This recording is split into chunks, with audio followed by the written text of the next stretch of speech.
Welcome to Car Shopping Insider Strategies. I'm your host. I'm known as Deshone the Auto Advisor. If you have 60 to 90 minutes to spend with us, we're going to talk about how you can make sure you're saving thousands on your next car, not just your next car, but every car you get for the rest of your life. I spent 10 years in the auto industry, 5 with Mercedes, 5 with General Motors, and now we do these streams Monday through Thursday. You can catch us at 12 p.m. Eastern time, and you can get your questions answered live. We do rebroadcast this show for those of you who couldn't make it, or if you want to share this with a friend or family, we'll rebroadcast the show throughout the day. But Monday through Thursday, we are live. You can meet us here to get your questions answered. So I welcome everyone. You're going to hear me talk about the sponsor of our show, which is my digital book. It's my new digital book. It's called Cars from Home, 7 Steps to Saving Time, Money, and Avoiding Dealerships. We've gotten hundreds of testimonials and we've gotten lots of reviews on this book. People like you using it to get below market purchases, below market leases, below market new cars, all from home. 99% of your transaction should be from home. That's how you put dealers against each other. That's how you see the whole market. The only reason you should be in a dealership is to test drive your cars, is to have your car appraised if you're going to sell it, and to pick up your car if that dealership doesn't deliver. So we're going to get into some serious Q&A. I see we got a lot of people checking in on TikTok. Good to see you, Cindy, Cowboys, Hoop you 42, EJ Mobile. You guys can feel free to start typing your questions. I have my man Dolan in the background moderating, and he's going to bring in all the questions we get so that we can make sure that everyone gets an answer. All right. So feel free to start typing. We do have a welcome special from my new digital book. It's normally $97, but for 30 minutes, you can get yours for $24. That's 75% off because I want you to have this information and I don't want money to be a barrier to you having this information. So you can get yours for $24. If you get to my TikTok bio, the Instagram bio, the YouTube comments, and the Facebook comments before 30 minutes, you got yours for $24. It's worth $97 and more, but $24 is better. I'd love for you to have that special. So feel free to start typing and we'll get to it. Nigel, Kodak, good to see you. Rob, Enrique, this is our Wednesday, May 7th live show. So for those of you who may want to know, are we actually live? I'm going to be saying the dates on the show just so everyone who is live knows that we are live and they can actually type your questions. So while you guys are typing, I want to tell you about this 7-step system that you want to be operating in. You don't want to be out here winging the car buying process anymore, the car shopping process anymore.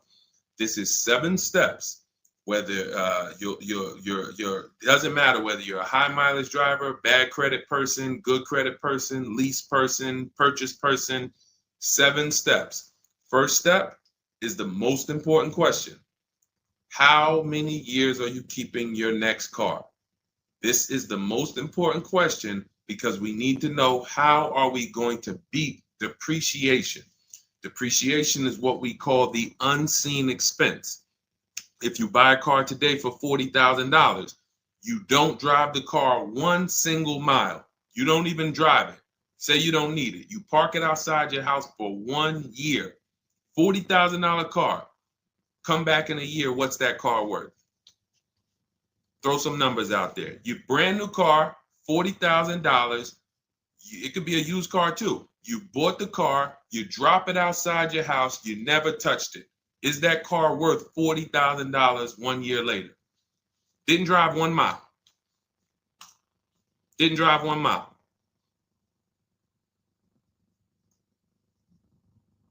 Let's go. Throw some numbers out there. What do you think? What do you think a $40,000 car is worth after 1 year?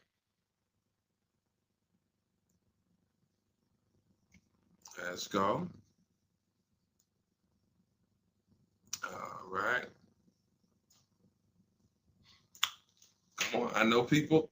Let's get. I sometimes listen. I'm going to say this because y'all know I'm a straight shooter. For those of you who are just new here, I have to let you know, most of the people who have a hard time with us getting to the money, literally getting to the money. It's not a matter of the information. The information's proven. We got thousands of people using it. We got thousands of comments. We got hundreds of testimonials. It's the ability to focus. It is the ability to focus. We live in a world where it is very hard for people to focus, and that is where you lose. So I'm letting you know, when you come here to Car Buying Insider Strategies, you have to lock in. If you're going to be here, if not, you're not going to be able to win. You're not going to be able to use what we teach to literally dominate your car buying processes and have total wins, like Milligan, almost $30,000 off an electric car. Like, Just Ralph saving $5,000 off his brand new 2025s. He bought 2 of them. Dealerships dropped the price. The moment they came out, he got them back in December. They dropped the price on both of them over $5,000. Like, these are brand new high demand cars. You're going to see me share a bunch of people that like, whoa, those results look amazing. And these people are telling you they'll never buy a car any other way except the Cars from Home way with bids. But they focused. Whenever they met me on a video, social media video, hopped on a live, you have to focus, okay? And that's how you're going to win here. So let me talk to the focus people. I see you, KSA. I see you, Nisi, on Instagram. All right, I see you, John. We got you on YouTube. Jay, we got your question coming. So that's the depreciation. You buy a car for 40, your car is worth 30 a year later. It's worth 35 a year later. Even if you didn't touch it, you didn't drive it, you just literally parked it outside your house. So that means our cars are losing value daily, whether we drive them or not. So the reason why the most important question is our first question: how many years will we keep this next car? Because we need to determine, are we going to beat depreciation with a short-term lease, 3 years, or are we going to beat depreciation with long-term ownership? Well, thank you, Will Rosa. Shout out to the people liking the show. If you are a long-term person, that's where we are purchasing. So that's step 1 in the process. Before you think about, Deshaun, what about my old car? I need to trade that. Nope, you're going to see we don't trade, we sell. But before you think about, Deshaun, I want this car. How do I get the best price on that? Before I think about anything, we are thinking about how are we going to beat the unseen expense, depreciation, because that is what most people overlook, and depreciation kills them, and they don't realize how much depreciation has killed them until they come years later to try to replace their car, and they're like, wow, that's all my old car is worth? Who's had that happen? Who understands that every time you have gone to replace your old car, if you replaced it in 3 years, 5 years, 6 years, besides the pandemic, when every single car was worth $7,000 more than what it was really worth, so you could buy anything and you could win. Besides those times, isn't it more likely that you went to replace your car and you're like, whoa, that's all this car is worth? Man, that's all you're giving me? Because the depreciation has really, really set in, and we have not held the car long enough to have that win. So that's why this is the most important question. Then we move to equity assessment, where we get bids. Then we move to deal structure, where we structure, what does a great deal look like? What does it look like if I lease this vehicle and it's a great deal? Not these bad deals I see on commercials. What does it look like for me to budget and make sure when I go shop, I'm not going over my budget? In fact, I want to shop way below my budget. That's what we do in step 3. Takes us about 10 minutes. Then we move to shopping. This is the fun part. And I want y'all to understand something. Shopping is deciding what you want. It's not buying it. It's not buying it. Shopping is deciding what you want. Okay? And what we tend to do is we mix shopping with buying. When I was in the dealership, I would have people, man, Deshaun, I don't know how I ended up with a car. I just went to Home Depot. I was going to Home Depot. I said, let me stop by the dealership. And now look, I'm leaving with a car. That's mixing shopping with buying. We don't want to do that. And then we move to step 5, which is we're multiple offers. Multiple offers. So you're going to hear as you stay on the stream and as you understand what we do in the Cars from Home process and why people are saving so much money and they're so happy enjoying their process is because of those 2 words, multiple offers. It puts you in control. It puts you in the driver's seat. It makes you feel like you are the prize. You're not begging anymore. Who's been in a dealership feeling like, man, why am I begging these people to take my money? Will anyone be honest? Anybody be honest and say, man, anytime you've been in the dealership, have you ever felt like, why am I begging these guys for me to give them $20,000 of my money, $50,000 of my money? So what we're going to do is when you start getting multiple offers, you're going to see, whoa, this thing flips on its head. Now they're coming to me. Okay, so this is just initial mindset of the difference with the Cars from Home process. Step 6, we go and tie up our paperwork. Again, if you notice, all of this stuff I'm talking about is done from home. The only thing we do in that dealership is test drive, come on home. And you're going to start now enjoying your test drives. So you probably can't even, you've probably been scared to go test drive. Sean, I'm scared to go test drive. I don't want to. Because they're sitting you down. Thank you, Paul. Thank you, Paul Sperling, for being honest. I see you on Facebook. That's where you've been nervous. Man, I don't want to go test drive. I'd rather just, but what you're going to start doing now is enjoying the shopping because you're test driving, going to another dealership, test drive this. Sometimes people go with their families and say, hey, family, good news. We're going to go out this weekend. We're going to test drive a bunch of cars and we're going to decide what the right one is for our family. The kids are happy, wife's happy, husband's happy. Yes, let's do it. Get to the first dealership, test driving the car. All right, what do you think, guys? Oh, it's okay, it's all right, it's nice, we like it. Okay, now the kids think we're going to see 3 vehicles. Next thing you know, Dad's sitting down with the salesman. Hey, we got a great sale, today. It's a 1-day sale. That's a lie. Really? Oh man, what does the sale look like? Oh man, and for those of you know, I'm not the public. I'm an insider, so I'm telling you from being in the dealerships. You get what I mean? Like I respect people who never were car salesmen and they're trying to teach you guys how to get the best deals. God bless their hearts. I'm telling you from inside. So next thing you know, the husband's sitting down talking numbers. Kids are like, hey, Dad, what happened? I thought we were going to, hey, hold on. Daddy's working out a good deal here. Hold on. They got a 1-day sale.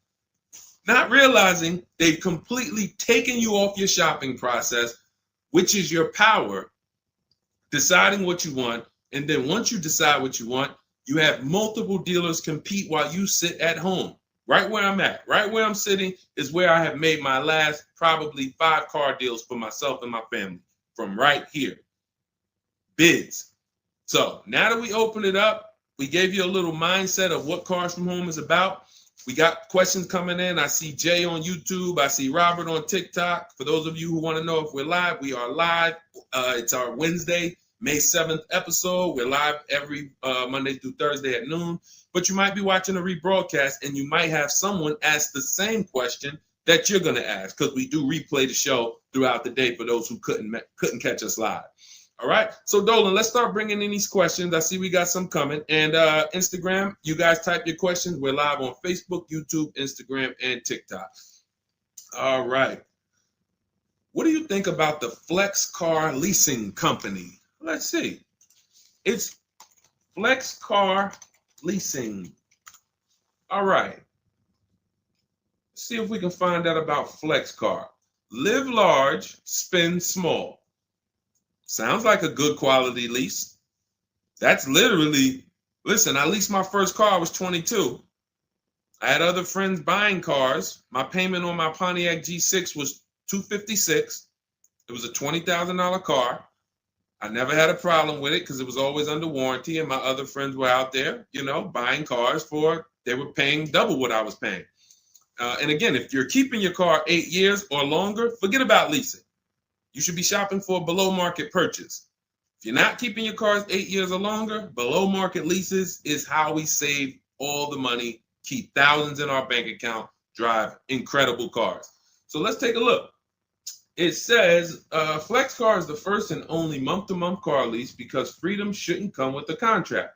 Once you flex, you'll never buy a car again. Now, I like this. We're just judging it by what do we get to drive? Here's how you judge leasing, y'all. What do I get to drive and what do I pay for that? For example, I told you guys my first lease was $20,256 a month. Then I got an Infiniti G25. Our payment was, that was early. That was like 2011. It's like a $35,000 car. I want to say I was like low threes or either high twos. Ridiculous deal on it. Wasn't no more than that because after that I got an Infiniti Q50, $45,000 car. My payment was $325. After that I got another Q50. I had 3 Q50s in a row. My next payment was $345. My last one was $365. That was all of these are $45,000 cars. No money down. I do not put money down on leases, and I teach you how never to put money down when you're shopping. When you know you have a great lease deal, then you can put money down. Let me give you an example. So let's say we shop all our offers. You're going to see dealers all over the place. Once you get multiple offers, you guys are going to see, thank you so much. Shout out to the people sharing on TikTok. Shout out to the sharers. Everyone who shares this broadcast, I appreciate you. Everyone doesn't share, but I appreciate the people who do share. I don't take it for granted. You know, and your friends will be upset if they find out you sent them out. They went out, bought a car, got ripped off, and then you're like, hey, you ever hear that guy, Deshone? No. Oh, yeah, I watch him all the time. Why didn't you share his channel with me? That mess around, you know, the friendship's over. So make sure. So share with your friends. But anyway, so when we consider that leasing is a value play. So leasing is how much car can I drive for X amount of money? Because that's all we judge it by. It is literally nothing. We're not in love with these cars. We are not keeping these cars for more than we should not be leasing something and saying we love it. Because if you love it, you mess around and lease something that has a bad lease program, and then you're driving a car overpaid for it because you like. So you know, if somebody says, "Oh man, I really want that Range Rover," and then they shop the offers. Range Rover offers are no good. They're all over 1.5, 1.6, 1.7. For those of you who don't know, we judge leases by dividing the MSRP, the monthly payment we get, no money down. You divide that monthly payment into the MSRP. So if you have a vehicle that has a $400 payment, you divide that into the MSRP, which is, let's say, $40,000. That's going to be a 1% lease. You multiply it by 100. So divide the monthly payment into the MSRP times 100. That tells us a percentage. So once we get that percentage, we can see, is this a 1% lease? Is this a 1.5% lease? Is this a 1.2% lease? Now, you cannot judge a lease until you've gotten multiple offers because you need to find what we call the 20%. What are the 20%? Anybody know what the 20% is? And we're still talking about this Flex Car leasing program because if we can lease cars through Flex Car and they're 1% leases or 1.1 and 1. If you get to drive these expensive cars, but you're only paying 1%, 1.2%, 1.1%, less than 1% of the MSRP on a monthly payment, you don't have to tie up all your money. You got cars under warranty, no problems. This could be a really good thing. Now, I haven't used Flex Car, but I'm just telling you, if you guys explore them, this is what we are judging because this is how we judge leases. Okay, there's nothing else about it. So you divide your monthly payment. You don't have to worry about taxes. Here's why you don't have to worry about taxes. And here's why you also don't have to. We're just talking about leasing. So let's continue to ask questions about used. I don't know if more people are just interested in leasing. Maybe you guys can help me out. Is it that more people are interested in leasing because we get a lot of questions about it? You know, we have systems for pre-owned cars. Shopping deals with getting below market pre-owned cars, getting below market new cars. Saving money with our bank bidding war, making banks and credit unions bid for our interest rates, selling cars to get our equity out, bidding. So we have all types of stuff outside of leasing, but I'm going to answer the questions you guys ask. And if Dolan keeps pulling in the questions, and most of them are about leasing, then that's what we're going to talk about. Okay? So so here's the reasons why you never have to worry about what about the taxes and fees, and what about the selling price? Do I divide the monthly payment into the selling price or the MSRP? Well, you're going to do it on the MSRP. That's that sticker price. I'm going to show you guys an example here on the screen so you can see. This is a sticker, window sticker, and you can see, Dolan, can you snatch that? Thank you so much, Dolan. The total MSRP right here, that's your MSRP. That is what you're dividing your monthly payment into. Now, the MSRP tells us the value of the car in the market. The MSRP tells us the value of the of the car in the market. It does not tell us what they're selling the car to us for and how much they've discounted it. That's reflected in the monthly payment. So you have a $40,000 MSRP. One person, one dealership, an 80% dealer offers us $600 a month for that. Okay, another dealer, 80%, offers us $650 a month for that. No money down. Remember, always shop our lease deals with only first month's payment due at signing. Only first month's payment due at signing. You don't do anything else but first month's payment due at signing. And you tell dealers how you want your lease deals presented to you. You do not let them work you up a random lease deal. Okay, so you get your first month payment and you say, okay, one dealer says $650, $40,000 car. This is an average car. $600. Another dealer says $550. But then here comes this 20% dealer, $425.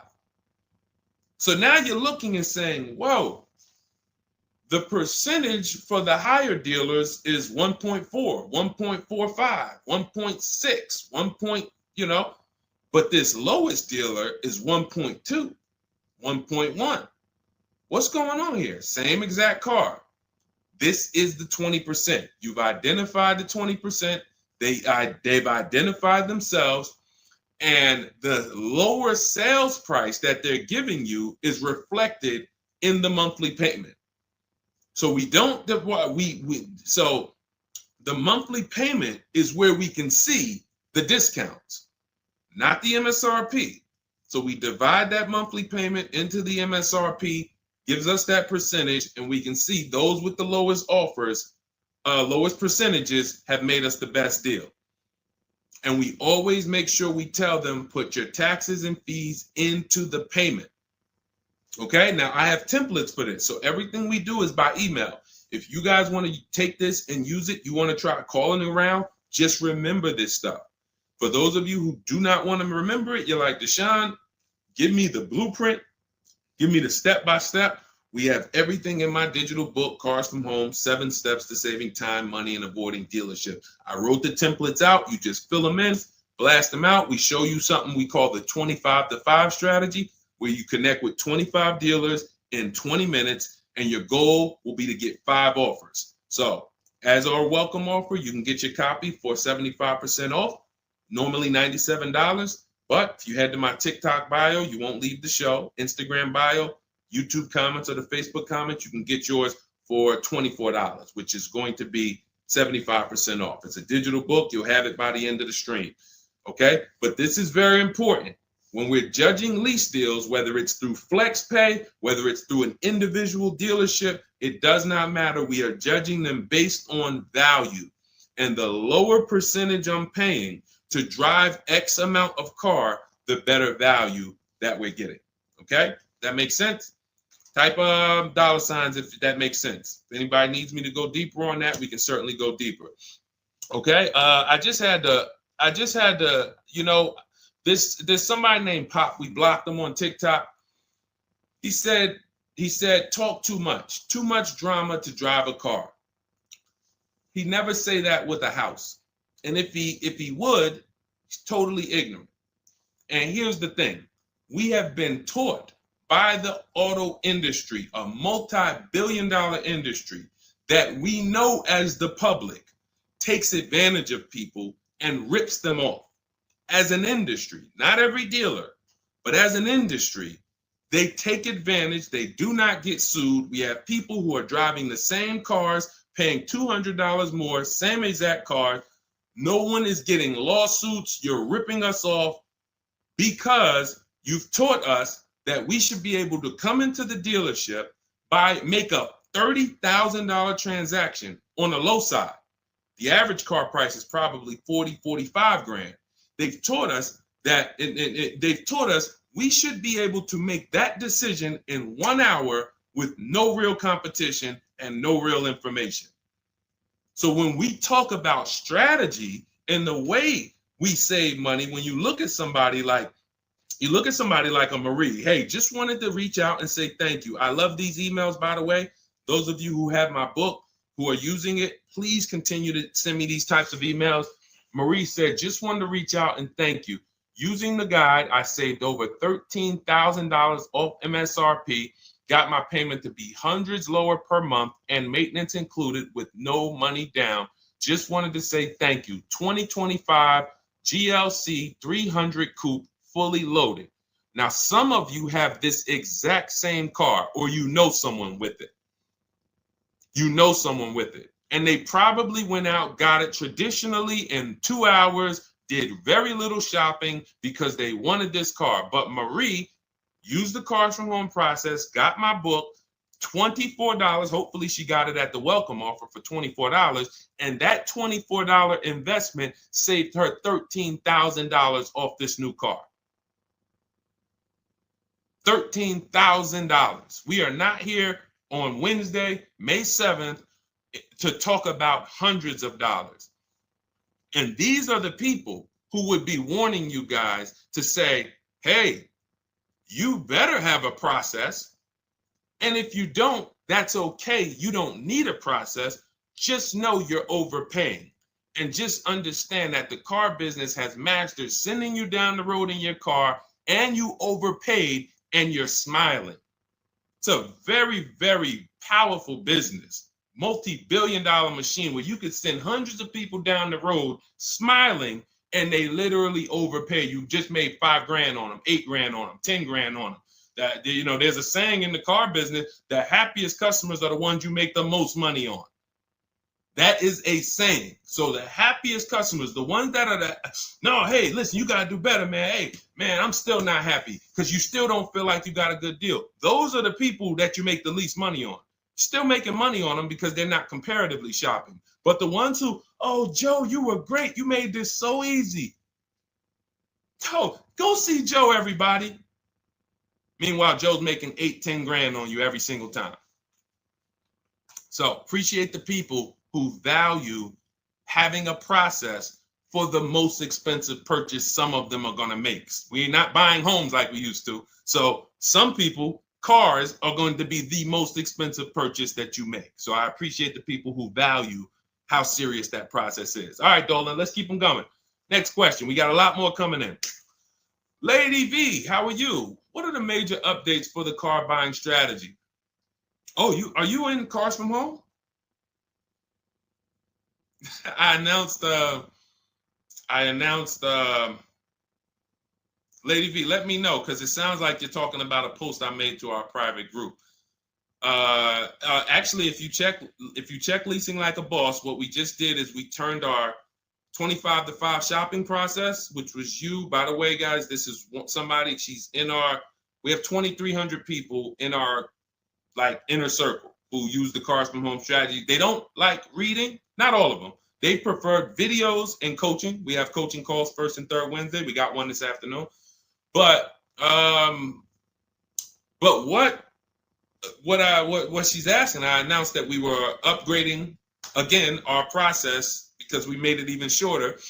And guys, we're getting cars in 45 minutes. We're getting lease deals in 45 minutes over a 3-day period, 45, 60 minutes. Literally, we are having people bid in a process that used to take us, even our people who are good. Like you look at somebody like Rosalie.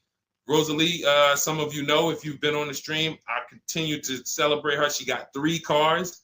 At once, she had to get 3 cars for her sons. A Nissan Rogue, $36,399 a month, sign and drive.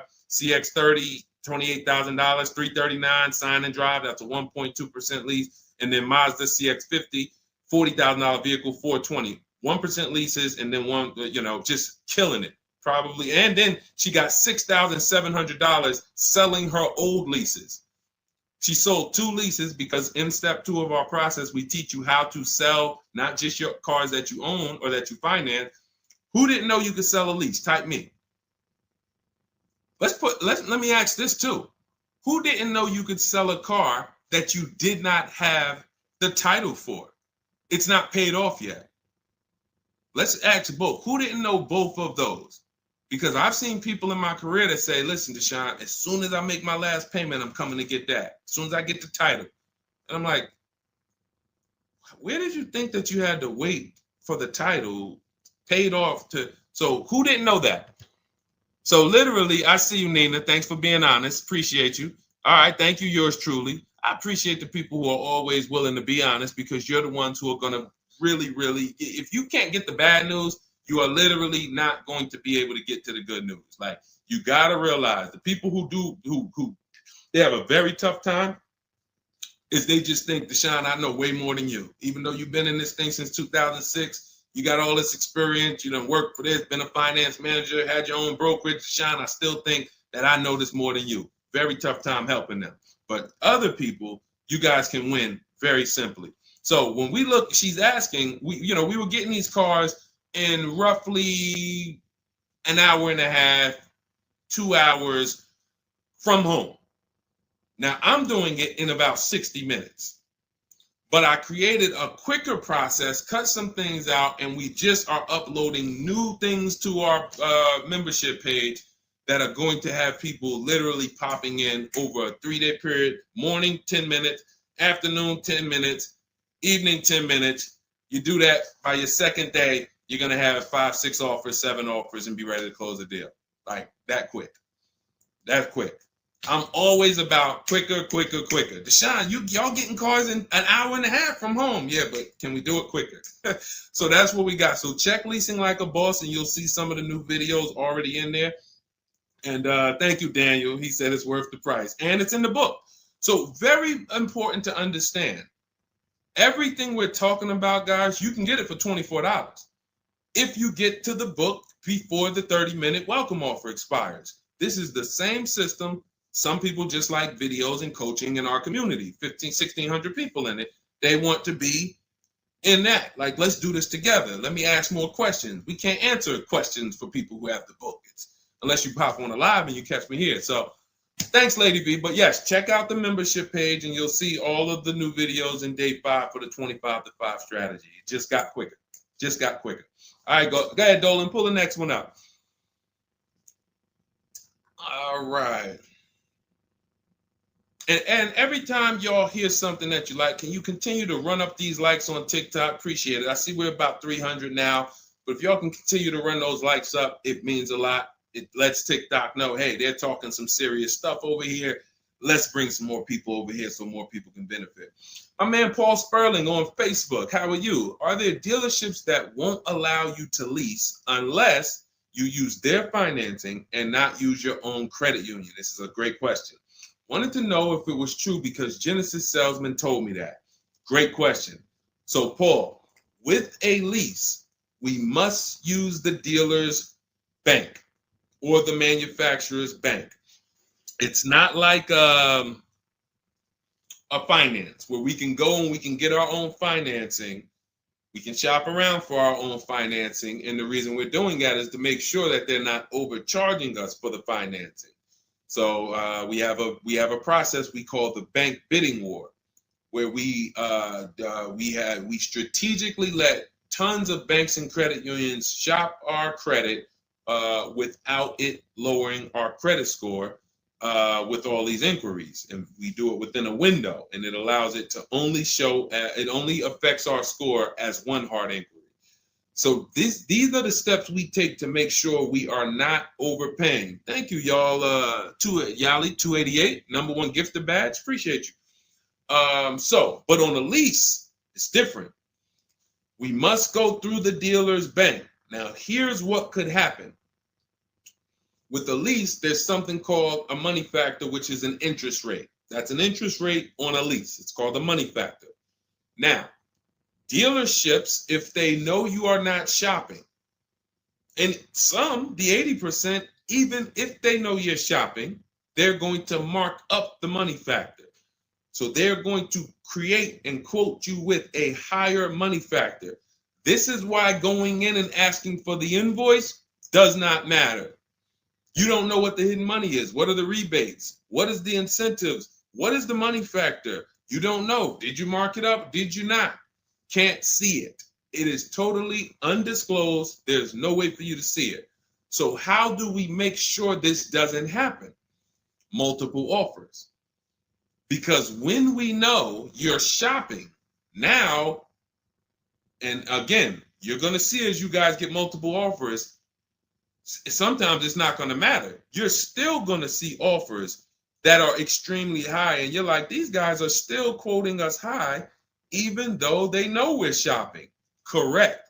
Because this is what they sell their cars for. And they will sell this car to someone else for the higher price who does not have strategies before they discount it to sell it to you. They would much rather say, Mr. Customer, that's my best deal. I'm sorry if it's not in your budget, but that is my best deal. They're not lying because they're going to sell that car to someone else who does not have strategy, who will gladly pay it. But once you begin to shop around, you're going to see, like I have a market report up. Can you snatch that question down for 1 second, Dolan? There's a market report up here on the screen for an Infiniti QX60 Lux. It's a $61,000 vehicle. Now we can see so far, and this was literally when we got 4 offers. Now what you're going to be getting is at least 5 to 7, and then you make your decision. Only vehicles that are very scarce, you're going to see less than 4 offers, or less than 5 offers. And then at which point, we usually make a decision on, do we want this vehicle or do we want to hold off and maybe check back next month, because we need competition. But in most cases, you're going to see plenty of offers come through, 5 offers, 7 offers. This is how most market reports look that we prepare. We prepare these for people, and this is what we teach you to do for yourself. So, as you can see, $61,000 vehicle. One deal is at $873. Sign and drive, no money down. One dealer is at $889. But then we have 2 dealers that have come in at $680 and $685. $200 apart. So now there are people in these other dealers that are at $800, almost $900 a month, negotiating. Come on, man, can you get me down under 8? You see how that's a losing battle? They're at $889, right? They know we're shopping, because when we shop, you always want to let dealers know. I'm speaking to a couple dealers. You catch more flies with honey than with what is the saying? Vinegar. So be nice, be friendly. All the scripts we have, you use our scripts. We have thousands of people using our scripts from our book and from our Shop with Deshone coaching program. And they're nice. They're friendly. They're not like aggressive. They're firm. But when you're talking to dealers, just be, hey, I'm shopping around. Hey, and you're still going to see, that's my best price, $800. That's how you know. Don't get emotional. This is the 80% Deshone told us about.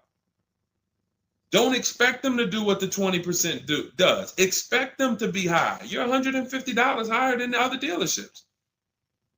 Are you going to come down? No. No.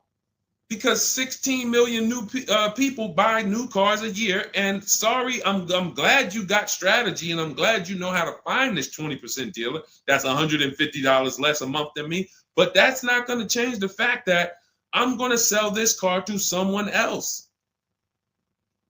And they'll try to lean on you and say, well, do you want it? Because, hey, that's our price. No, I'm sorry. We don't want it. Thank you so much, though. So this is what we're dealing with when we are dealing with car salesmen. which is why you must shop multiple offers to be able to get your best offer. Now, when we look, going back to yours truly's question about, can you pull that question back up about the shopping for the lease financing? It wasn't yours truly's question, I don't think, Dolan. Whatever the last question was, because what we're talking about is in those $800 a month payments, what is making those high payments so high? It may not be that they're not discounting only. It might be that they're not giving a big discount, and the finance managers are so used to robbing people that they say, listen, every single lease quote that y'all quote, make sure you put 1 point in there for me. Every single lease quote. Do not bring me a lease customer if you don't have any padding in that money factor for me. And that's what they do. So they are not going to lower the money factor. They can't. There was salesmen. I remember when we were salesmen, they used to start negotiating the rate. Hey, what if I could get you down to 3.9 or 4.9? The finance manager come out and say, why are you saying that? You're giving away my money. You negotiate the car price. You negotiate with their trade with them. You don't negotiate my money, because the finance managers are like, hey, when it comes to that rate, that money factor, those interest rates, that's my money. And there are some dealers who have it built in, which is why you must comparison shop. You stay at home. Again, if you want to do it your way, you want to call around, you want to get at least 5 offers. Using our way, we'll show you how to get 5 offers, contact 25 dealers in 20 minutes, and then literally in minutes, you got offers coming into your inbox. But whether you're doing it our way or whether you're doing it your way, stop doing it their way. Their way is just come on in, think you can negotiate back and forth, and then once you hear a number that you feel like it sounds good, that's when you take it. Losing battle. Okay? Let's go, Dolan. Pull up the next one. All right, I see we got a lot of questions. We got Nina. For those of you who don't know, we are absolutely live. This is our Wednesday, May 7th live. We're live every Monday through Thursday at 12 noon, so you can meet us here. If you couldn't catch the whole stream, we will rebroadcast this show throughout the day, so you can have your friends, family watch it, or you can catch up on some of the things you missed. We'll replay all through the rest of the day. And on the weekends, we take all the shows from the week and we rebroadcast them out, so everyone can catch up on things throughout the weekend. All right. And most times you're going to hear someone ask the same question you were going to ask. All right. When getting quotes for your Adrian on Facebook, when getting quotes for your car for trade, who all should you get quotes from? This is a great question, Adrian. 6 companies right now. 6 companies. And we could throw a 7th in because Rosalie sold hers to We Buy Any Car. So this is step 2, guys. This is called the equity assessment, because we don't trade. Trade is a curse word here. The only people who have to trade using our system are people who buried themselves in negative equity, and now we're working a transaction to get them out of it. They can't pay the difference, so they have to trade their car into whoever wins the bid. And but those are the only times we use that curse word, trade. In every other case, we are selling our car to cash buyers because we're separating our transactions. We separate who we buy our car from who we sell our old car to, from who we get our bank loan from. Some of you, and be honest, have you given the dealership your trade-in, got a loan from them, and got a car from them? All 3 in 1. Have you done that? I bought a car from a dealership, got my loan from them, and I gave them my old car. 3 transactions in 1. Impossible to have 1 there. Again, take the bad news first so that we can get you to the good news. You cannot win giving a dealership 3 transactions in 1. Okay? Each one of these should be bid out while you're at home so that you know I've maximized everything. Okay? So 6 companies we're getting bids from: CarMax, Carvana, Driveway, Kelly's Blue Book, but not the regular Kelly's Blue Book, Instant Cash Offer. Kelly's Blue Book Instant Cash Offer, where they connect you with a local dealership that gives you a cash offer. Auto Nation, cash offer. Car Gurus, cash offer. All three of them connect you with a local dealership to get a cash offer.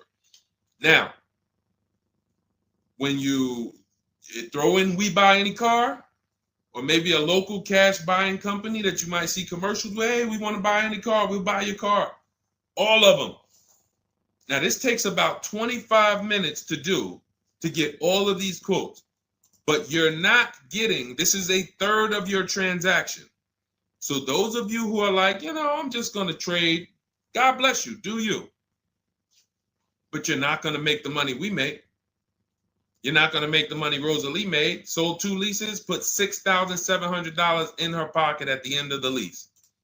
And what many of you, do I still have Melissa's See, Melissa, many of you who are going to learn that you have not been a long-term person and you have been buying your cars, you're going to get your bids, and then you're going to put a ton of money in your bank account because you're going to lease with no money down.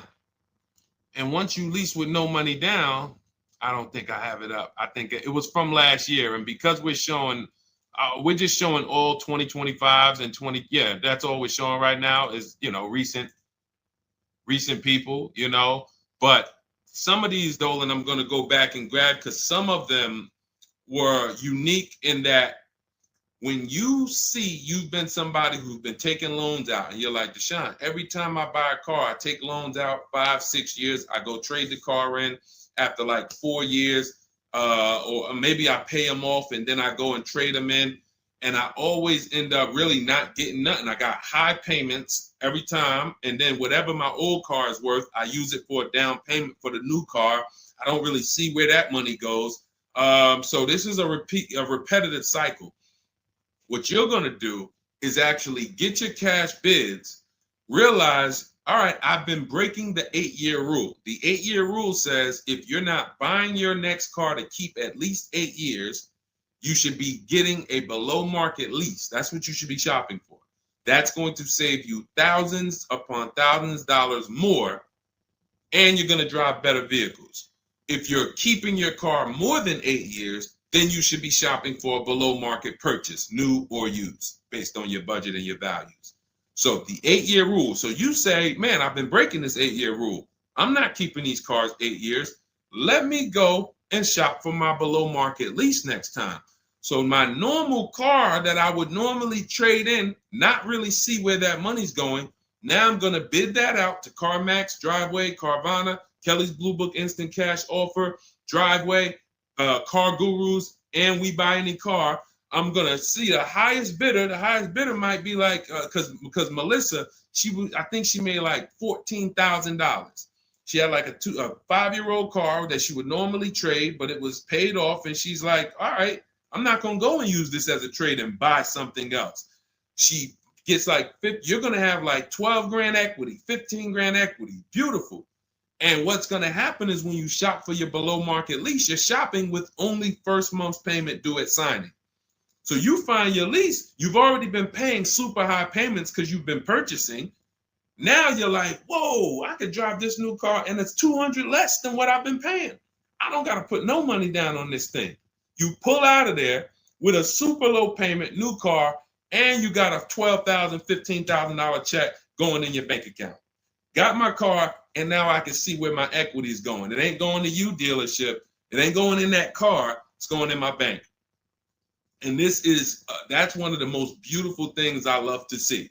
And it only happens for people who have been, unfortunately, programmed and brainwashed to buy cars. They don't keep them 8 years. And then when they come to the revelation, now it's like, boom, equity goes in the bank. I'm driving new cars for cents on the dollar. Beautiful. All right. And that's why you do the equity assessment before you shop. Step 1, we decide how our 8-year rule. Are we buying to keep more than 8 years or less than 8 years? That's when we know, lease or purchase. Then step 2, equity assessment. Let me see what my current car is worth. My current lease is worth. Can I make any money on it? Am I upside down? That's what we do at step 2. Okay, so once you guys really follow this process, your whole car buying is going to change. You'll be moving just like everybody else is moving. Just like Brian got his first lease. First lease using our system. He said, just finalized my first ever lease using your system. 2025 HRV Sport, all-wheel drive, $30,500 MSRP for $395 a month. 1.2% ratio. See, this is how you know people understand the car buying process. They talk just like me.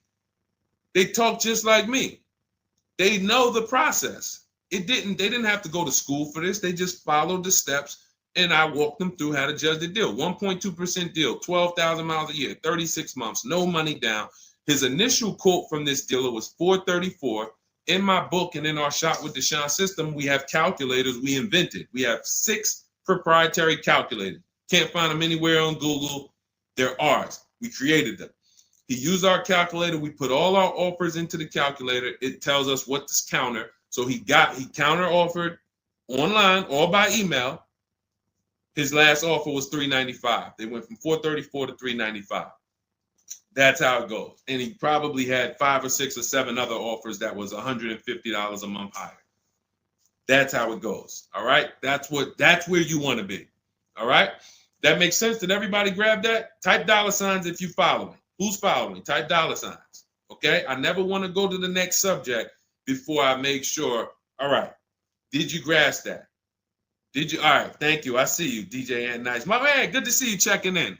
Hart, you have that's your username, Hart. So yours truly. Thank you so much. Good to see you. All right. I see you, HD1 1225. Good to see you. All right, perfect. All right, Dolan, let's go to the next question. All right, feel free to keep talking. I know we got a bunch, so I'm not even gonna say it. Let's just try to get through what we got so far. Should there be a set length of financing depending on the year of the car? Great question. So we have something we created called the Rule of 72 and the 10th birthday. This is, all right, there's something we call the repo recipe. So when I was in Mercedes, this happened more often with Mercedes. People, 4 expenses that we need to take into account when we're financing a car. 4 expenses. The cost to acquire the car, and most people are taking a loan. So it's the cost to acquire. Then you have the cost to repair it. Well, let's say this. You got your insurance. You have your maintenance. And on some cars, maintenance does become serious. On a Mercedes, your oil change is $200. Your brake fluid change and your service B is $400 to $500. So there are cars that we have to take into account the maintenance being serious. Then we have gas. So even if you have a car that maintenance is low, you still have gas. So let's just wrap those 2 together. And the 4th expense is what really, really hurts people when they have something that breaks. And when we have something that breaks, what we typically don't want is a car payment. We don't want all of those expenses on top of things breaking. So what we really want to do, and this is a measure of when you're buying too much car for your real budget. If you can't buy a car and you afford it and can get, most of the loan is under warranty. So most of the loan that you have the car is under warranty. If you got a 5-year loan and you got 2 years without a warranty, okay, cool. You got a 6-year loan, you got 3 years without a warranty, okay. But you don't want a 6-year loan and 1 year you had a warranty and 5 years there's no warranty on a car that could, and you don't have the cash. These are things that we call the repo recipe, because when something breaks and you have a car payment and your insurance payment and they're telling you, wait, you need the maintenance, you just wait, I just put brakes and tires on this thing. This is enough for some people to say, whoa, I can't afford to put $5,000 into this car in 60 days. Or so how do we prevent this? We prevent this by making sure we're not taking a car or a loan too long for the year of the car. And the longest loan we want to take is 72 months. And so the reason why it's called the rule of 72 and the 10th birthday is because when you add up the year of the car and the number of years old the car is, I'm sorry, when you add up the year of the car and the year of the loan, the number of years on the loan, it should not pass 10. So if you're getting a 4-year-old car, you can take a 6-year loan. If you're getting a 3-year-old car, you can take a 6-year loan. That's 9. If you're getting a 5-year-old car, you should take a 5-year loan max. If you're getting a 6-year-old car, you should take a 4-year loan max. Now, why is this a test of affordability? Because some of you are saying, whoa, but I can't get the car that I really want at that number. Then that means you can't afford the car that you really want. Again, it doesn't mean you can't break that rule, but it does mean that you're going to have a loan on a car that's older than 10 years. This is risky. So it's nothing wrong. The reason we create these boundaries, so at least when you cross them, you know you're crossing them. So if something happens, you're not surprised. You're not like, whoa, how did this happen? Well, I took a little risk. I took 1 year longer. Then, the car's 11 years old. I still got a loan on it. Stuff goes wrong. I'm out there. I got more exposure. But if we use that as a gauge of affordability and say, you know what, if I can't afford a 6-year loan on this car, then I can't afford the car. If they're telling me I got to take 7 years, that's why we cap both. We cap the number of years you should take at 72, absolute longest. And some of you know we default to a 5-year loan when we're shopping. This will also help you because you'll look and say, 5-year loan, every $5,000 is about $100 per month. So as you're shopping and you're looking at cars, you should be saying to yourself, all right, $20,000, that's about a $400 payment. All right. And that's if I put no money down. You got your taxes and fees. Maybe I'll take care of the taxes and fees, but that $20,000 car is going to cost me about $400 a month, 5 years. $80,000 car, you're looking at, divide that by 5,000. That's $1,600 a month for 5 years. Doesn't matter how high you go. But when you don't have these rules and you go in, here's what tends to happen. You look at cars that are way more expensive than you could afford, and you say, hey, can you get me to this payment? And a salesman, are they ever going to say, no? They're going to say, oh, let me see what I can do. Next thing you know, they come out and say, hey, good news, I got you to $1,000 a month. Hey, good news, I got you to this. Way below what our rules are. Way below than the $5,000 every 100. So you got to say, how did they get me to way below the every 5,000 is 100? How many years is the loan, sir? Oh, well, listen, what's more important to you, the payment or the number of years? Well, both are important to me. How many years is the loan? Well, right now, this is an 84-month loan. This is a 96-month loan. Wait, so 7, 8 years? 8 years, 9 years? You're talking like, yeah, well, and that's how you get jammed up. So if you keep these boundaries in place, longest loan I'm going to take 6 years, 72 months. When I'm shopping for a car, if I'm purchasing it, not leasing, I am looking and saying every $20,000, every $5,000 I'm going to borrow, it's going to cost me about $100 per month.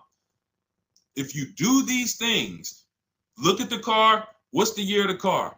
5 years old? All right. Max I want to do on that car is a 5-year loan. Oh, it's only 3 years old? All right, I can stretch to a 6-year loan if necessary. You keep these boundaries, you will be safe.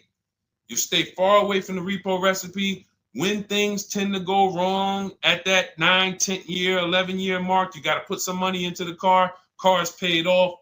You don't have to worry. Okay?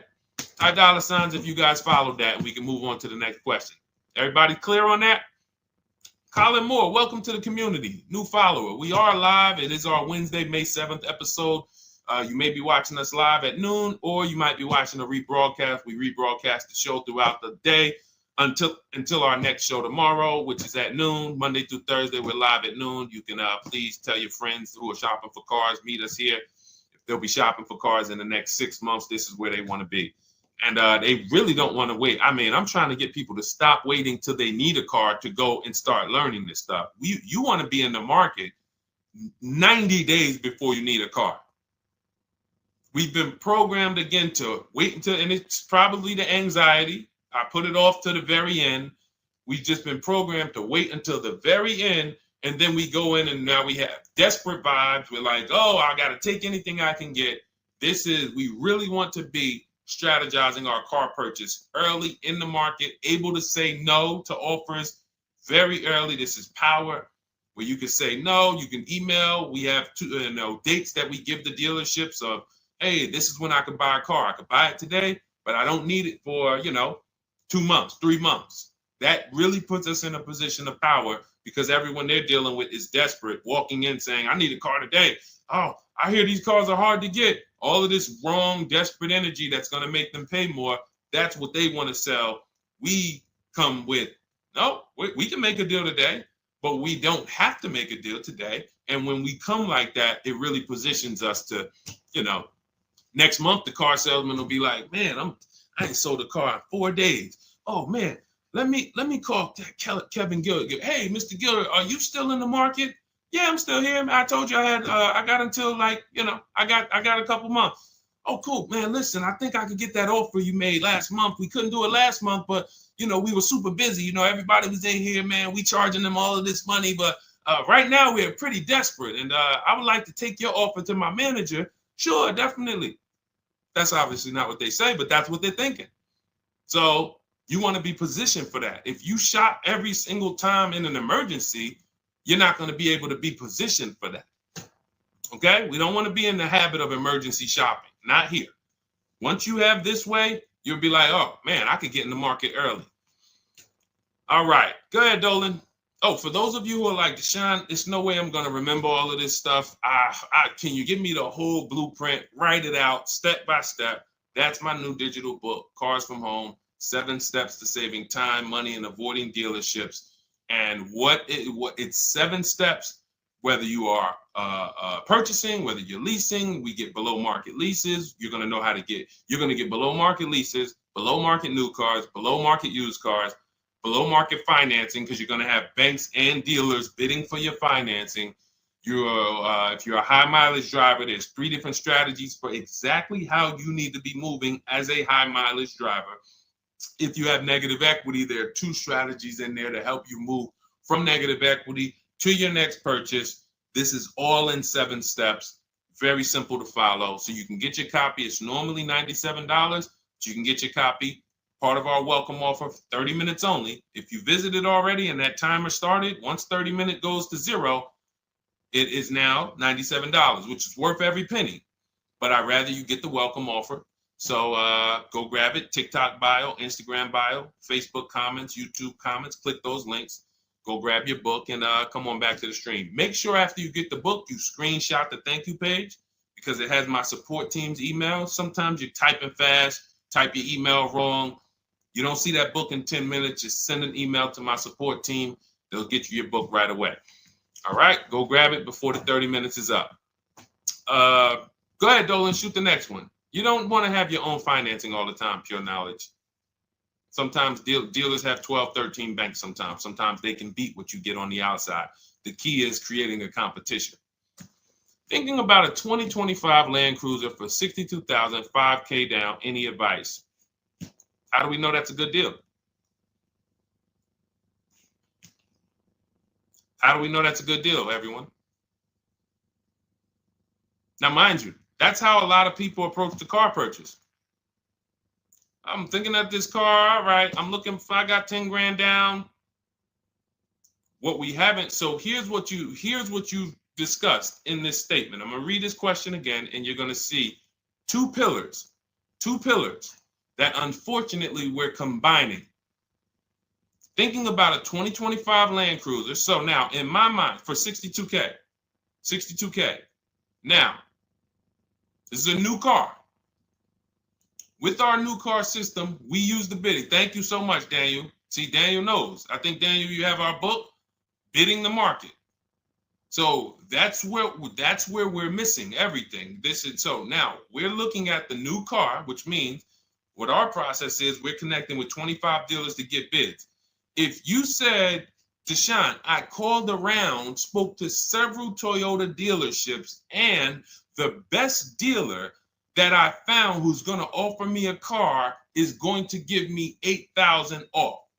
But I got 5 offers. I got 7 offers. Some people said they're not going to do any discount. Some people had $3,000 in fake fees and dealer adjustments. Some people had protection plans and they took off a little money, took off $5,000, but they had all of these fake fees. So it's really not even like they took off $5,000. But one dealer didn't have the fake fees and he discounted $8,000. Boom. That's a bid. You did it manually. Didn't do it our way. That's just fine. But that is allowing you to have the peace of mind that I'm getting a great price on the Toyota Land Cruiser. Separately now, we're moving to our financing because you said $5,000 down. Therefore, you're getting a loan. So we would now have banks and credit unions bid to now submit offers to you within a 24-hour period. You have all these banks, credit unions online bid for the loan. Get the best interest rate. We give the dealer a chance to see can they beat it. In which case we bid out the loan, we bid out the car purchase, and now and watch this. I'm home doing that before you even get home from your dealership. One visit, you're in the dealership 3 hours. I'm popping into my email minutes at a time, 15 minutes. I'm hopping on. I'm getting banks to bid in an hour. Everyone's bidding. Boom, boom. I'm getting dealerships to bid. You're still at the dealership. You're just meeting the salesman. You're still wondering, do they have a black one? Hey, he said he had a black one. He was going to pull it up. All right. He comes back with silver. Oh, you don't have black? Oh, no. Well, listen, somebody's trying to dig it up in the back.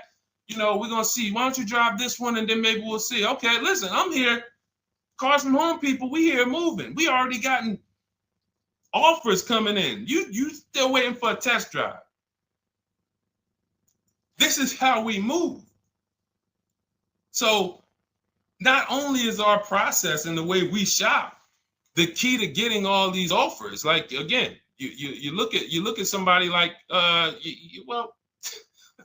this was crazy. Val Boss lady, $51,000 vehicle, zero maintenance, zero time. Look. She got a 1.1% lease on that. Let's look at where's Sean? My man Sean, because Sean was actually one of the $72,000 vehicle. He saved with the rebate and with the dealer discount. He saved $21,000 off of it. $21,000 off of it. He's sitting here chilling at home. Dealers, I'll take off 3,000. I'll take off 5. I'll take off 10. Oh, I'll take off 20. Whoa. So it's not only is it the money that we save, it's an easier, more fun process. So that's what you need to do. Like, step out of that old way. Understand that I need to get multiple offers for the Toyota, and I need to get multiple offers for my financing, and I do that right here from home. Where nobody could come into my house and say, hey, get into the dealer here. What are you doing there trying to shop from home? We see you. You're not going to break our programming on you. You better get up right now and walk into this dealership so we can charge you more. Who's going to do that? While you in your living room, while you at work. Dealers bidding while you're at work. Never been to a dealership. It's freedom. Multiple offers. Yes, Lady V. That's my 2 favorite words. I swear, if I didn't wear unlearn, relearn, I'd be walking around with a shirt that said multiple offers. All right, let's go, Dolan. Shoot the next one up. We got time for a few more. Let's go. A few more questions.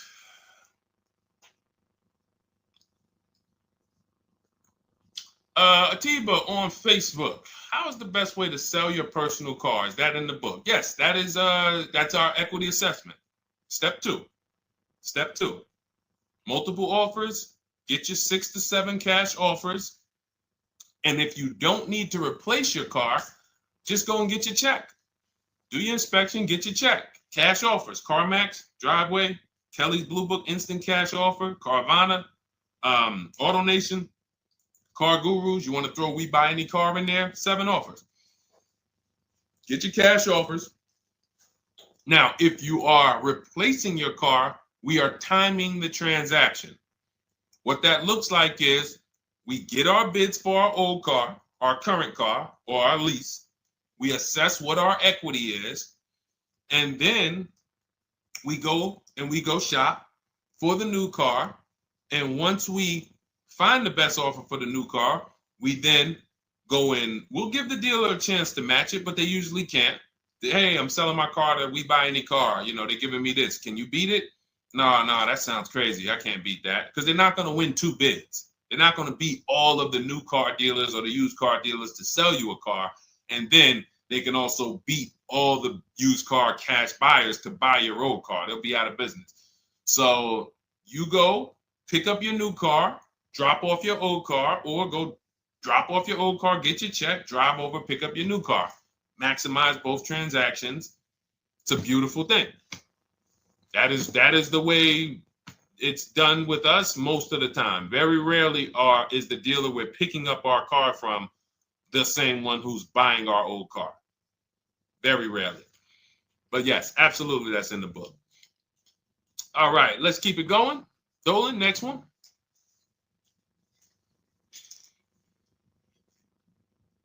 Daniel Thompson. Deshone, I've been keeping an eye on a used vehicle that has been sitting on the lot for over 60 days. What is a good amount to ask off the sales price without teeing off the dealership? Thanks for your time. So if you've been watching the vehicle, and this is the benefit of being in the market early. Used car markets change. Used car trends change. You can see prices going up. You can see prices going down. You can save inventory that you've been looking at. You know, I show you in our multiple marketplace strategy how to save the cars that you're looking at. Create these save listings. Every new car that pops up, you get an alert for it. This is why when you know the market, like Daniel knows the market for this car, if he has on alerts, every new car that pops up, he knows about it first, and he can actually jump on that car quicker than anyone else, because other people will hesitate because they don't know the market. So they'll say, hey, what about this car? Oh, they just listed it today. It might not be a good deal. Well, Daniel will know if it's a good deal because he's been watching the market to know, yes, that's a good deal. No, it's not a good deal, because the really great deals where dealers say, hey, we're just going to move this car. We want it gone in 24, 48 hours. Those are not going to last. So literally, once they list them, you want to be able to say, oh, I saw that first and I know the market. Hey, you call. Oh, just got a cramp. Went to the gym earlier. Dehydrated. Went to flex and my arm said, no, you're not going to do that. So, but once you know the market, you literally can jump on things fast. Now, in the case of also watching the market, in this case, we see a vehicle that's sitting. Long as we verified there's no bogus fees on it, only fees on a car we're purchasing, used car or new, should be tax, documentation, and motor vehicles. That's it. Tax, documentation, motor vehicles. In some cases, in certain states, you may see smog or something. Should be very small. Very, very small. Shouldn't be anything else for $300, $400, $500, $600. Tax, motor vehicles, documentation fee. Those are all legit fees. Everything else is a made-up fee to try to make money. Now, there might be some value in some of the things. We have a service plan that we added that we selling on all our cars. Okay, but we got to compare that to the dealers who don't have that stuff. So what you want to do is look at the low side of the market, the way we teach. So if you're looking at the low side of the market, Daniel, for example, and you see, all right, all the low prices are 21 to 22. The cars go up to 24, 25, 26. I see some up there for 27. Okay, but the low side of the market is 21, 22. And this is how we watch the used car market, because we want to watch the low side. Now, the low side is going to be where the worst cars are. What do I mean by that? frame damage, salvage title. If you don't see a couple cars and you pull a Carfax and it says salvage or it says frame damage or it says 2 accident, you're not looking at the low side of the market.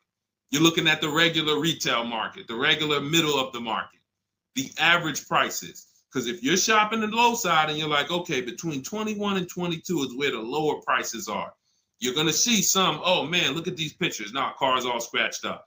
Oh man, okay, man, this thing had 2 accidents. Oh man, this thing's salvaged. But then you pops up and you see one for 22. You pull the Carfax. Carfax looks good. Maintenance looks good. Boom. Oh, now you know. So Daniel, if you know the low side of the market, now you're trying to see maybe this car has been there. It's $2,000 more than the low side of the market, but maybe they're getting desperate. So you make an offer that's right where the low side of the market is. So let's say the low side of the market is 21, 22. This car is listed for 24, but you know this thing been there for 2 months. You make an offer of 21. They might say, hey, listen, no way we can do that. Most we can do is 22. In which case, you won. That's why you want to know where the low side of the market is. Because if they accept the offer and then your offer was too high, then you regret it. So if it's 24, it's been sitting there, you offer them 23, 22.5, they say, yes, we'll take it. Then it's like, man, was that the low side of the market? No, the low side of the market was 21 to 22. So let me offer 21, see if they'll bite. And if I land at 22, then I'm happy anyway. If I offer 21 and they say, look, no way we could do that. We could do 22.5. That's the lowest. We could blow this car out, and you won anyway. This is why knowing the market, this is all we teach. Whether you're in Shop with Deshone or a video checklist, or whether and watch this. The thing about our process is every time you use it, it gets quicker. So the longest it's ever going to take you to get a car using Cars from Home is the first deal. Second time you coming through and you're like, okay, I know what to do now. I know where to go now. Yeah, I remember this from my last time. I remember this. That's why Rosalie got her QX60 last year. And then she got 3 cars at once. Because she's like, I got mine. Now I just got to rinse and repeat 3 times for my sons. So that's what you need. That's where you base your offer on those things, Daniel. All right? All right, great job. All right. All right, it's go ahead, Dolan threw up one more. All right, I'm trying to see. I'm looking at time and I'm like, all right, let's go. All right. Is it true that finance bank will require a certain amount down to get you approved? Absolutely not. Absolutely not. You can do no money down financing. Here's what's happening if anyone's requiring money down for finance. It could be based on your credit, but more often than that, it's based on how much you're trying to borrow relative to the price of the car. So let's say a car is $25,000. Now, this is how the ability to shop affects your deal in the long run. Because if you overpay, the bank is not going to tell you. It's not their job to say, yo, you're overpaying for this car. But here's what happens. Let's say a car that is a good deal would come in around $25,000. Good deal, good value. Now, you don't know what you're doing. You go in, you pay, you get a car, you're like, okay, man, I'm looking at this car, man, it's about $28,000. It's about $28,000. I love it. It's a nice car. Now, you're not looking at the market to see what the low side of the market is. You go in, and you could do this with a new car too. Tons of people did this during the pandemic. Went in, paid over sticker, 5-10 grand. Normally, the bank would not have approved those. But the banks were in cahoots with the dealerships because there's something called a loan to value ratio, which is why the banks are getting hurt right now because they approved deals on cars that they knew were worth 35, but they were approving loans for 50. Because dealers decided we want to sell this $35,000 car for $42,000. So once our client needs the loan with everything, and they might have a little negative equity, we need y'all to loan them $50,000 on a $35,000 car, and the banks did it, which is why they're falling apart right now, and they're going to continue to collapse. So when you look and say, whoa, if that's the case, how does the bank protect themselves? It should be loan to value ratios, which means this car that you're telling us you bought it for 28, your taxes and everything are, let's say they slapped on some fake fees on you and you're up there like, all right, man, I thought the car was 28. But when it's all said and done, I paid like 34 for it. Now you leave with that car for 34. The bank looks and says, or you're trying to get it for 34. The bank looks and says, whoa, the book value on this car is only 23.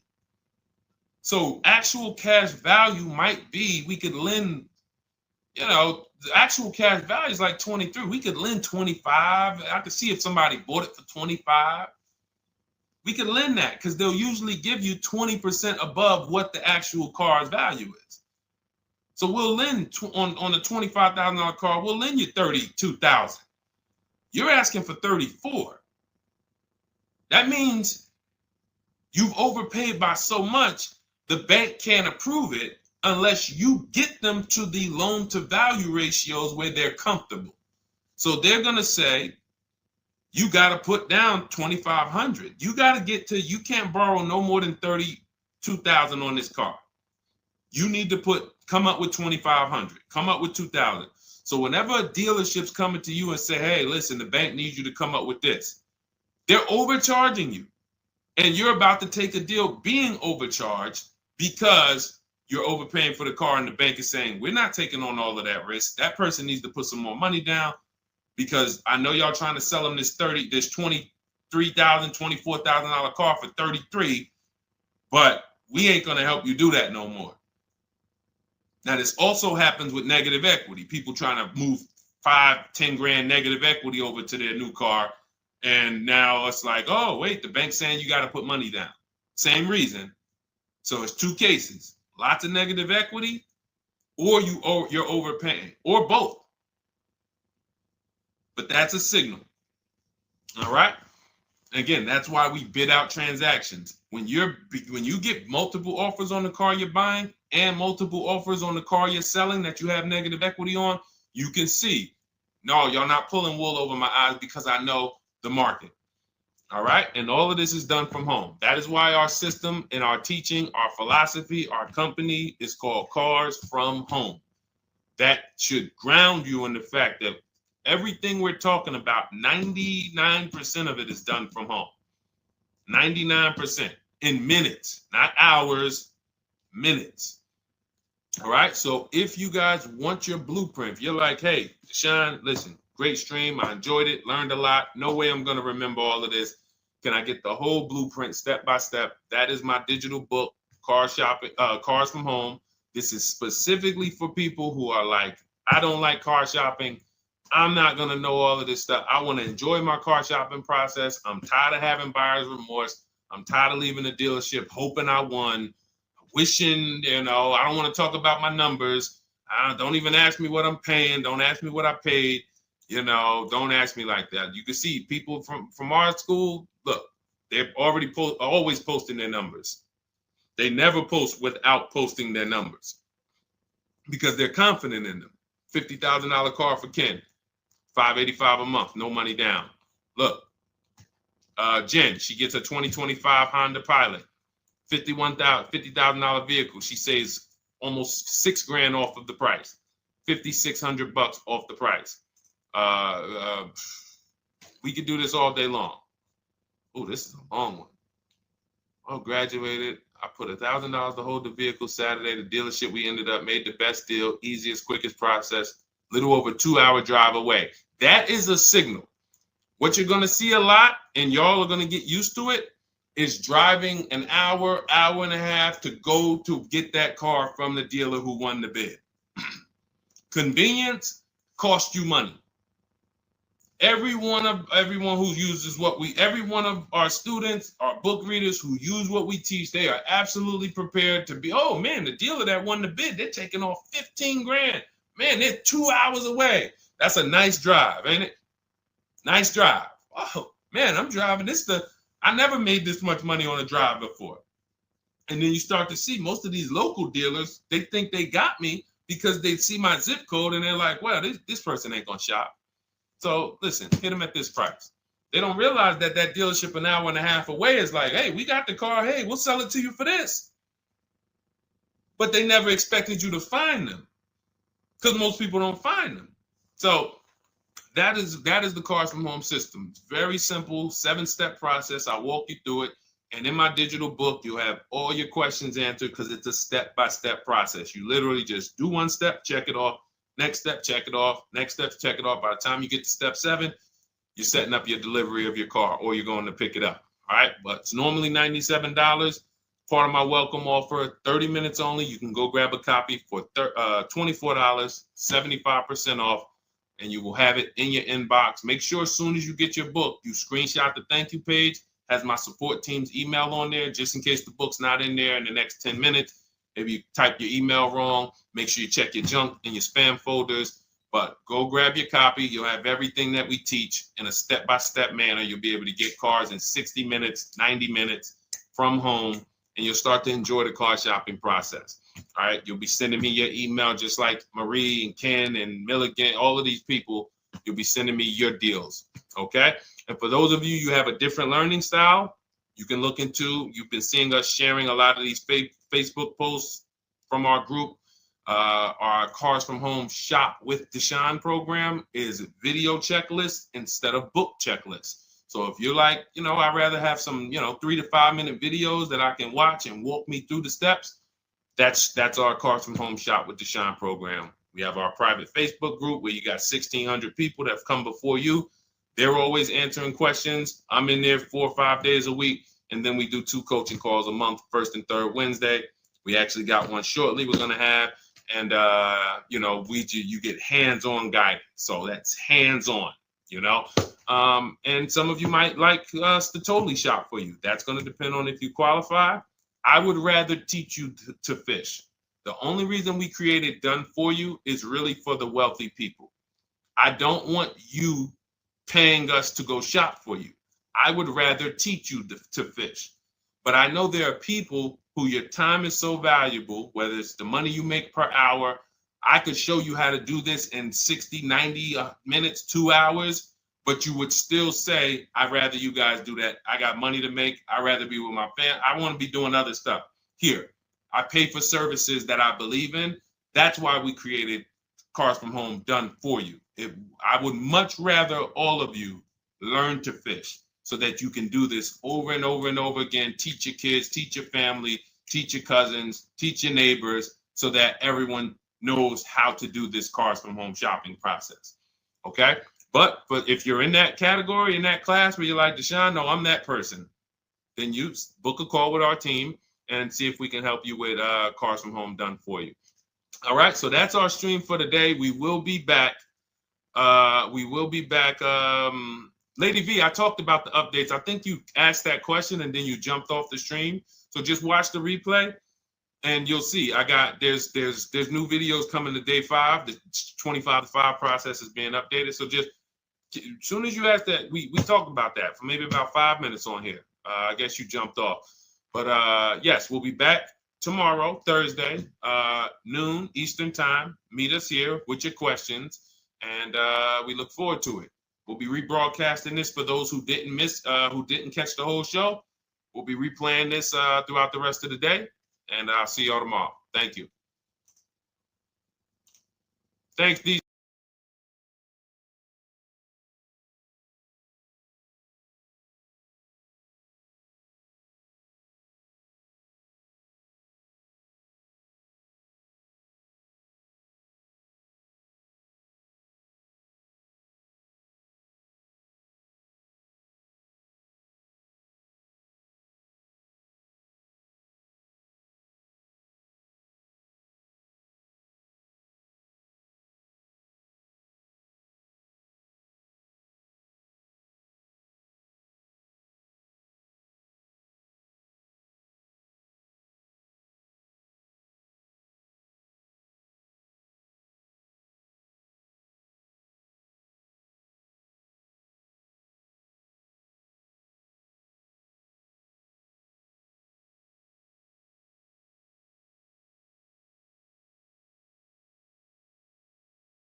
All right, welcome to Car Shopping Mistakes Live. This is our Monday, May 12th episode. We are live Monday through Thursday from 12 to about 1:30. My name is Deshone. I'm known as Deshone the Auto Advisor. And what I do is make sure that people like you never overpay for cars. That's what we've been doing for the last 4 years online. And I spent over 14 years in the auto industry. Worked for General Motors for 5 years, Mercedes-Benz for 5 years, had my own new car brokerage. And now I focus on making sure you have the strategies you need from the inside. So what you're going to see is my perspective is very different, being inside dealers for 14 years. And so you can feel free to start typing your questions. Again, we are live every Monday through Thursday. You can mark your calendar so you don't miss a show at 12 noon Eastern time. And no question is off limits. There's really nothing that I think is going to catch me off guard. So, feel free to start throwing your questions out.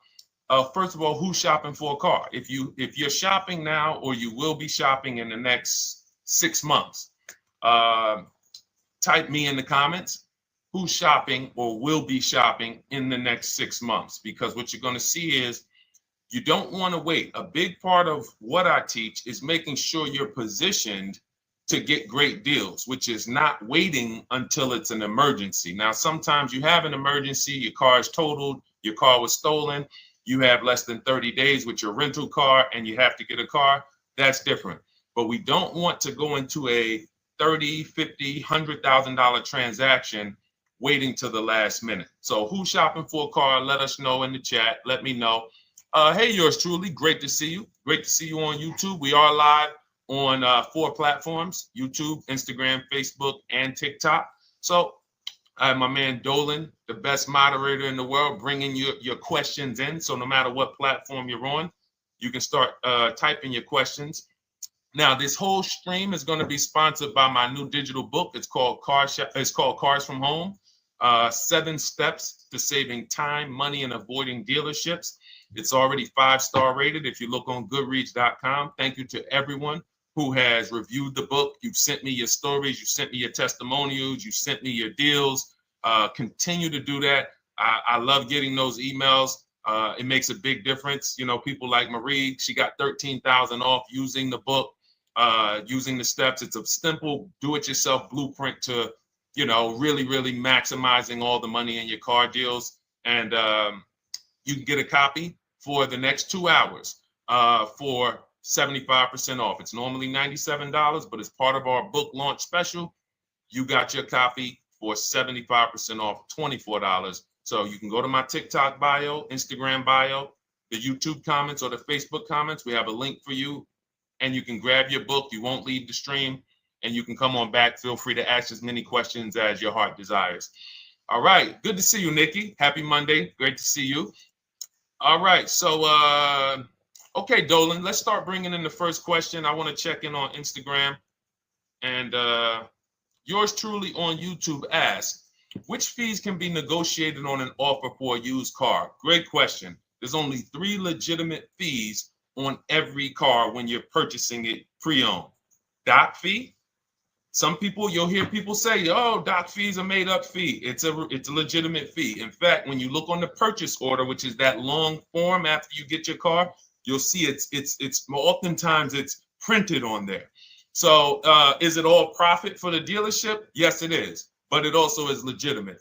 Your DMV fees, plates, license, registration, and your taxes. So those are the legitimate fees. Now, what are not legitimate fees? Anything that's not those 3. The prep fee, the marketing fee, the service plan, internet fee. All of these things are absolutely made up. Absolutely made up. Now, what you're seeing now is you'll see, and this is why you never want to go into the dealership looking for a car that you didn't see online first. Online is where we create the competition. Once you're there, we've lost our leverage. That's why everything we teach is called Cars from Home.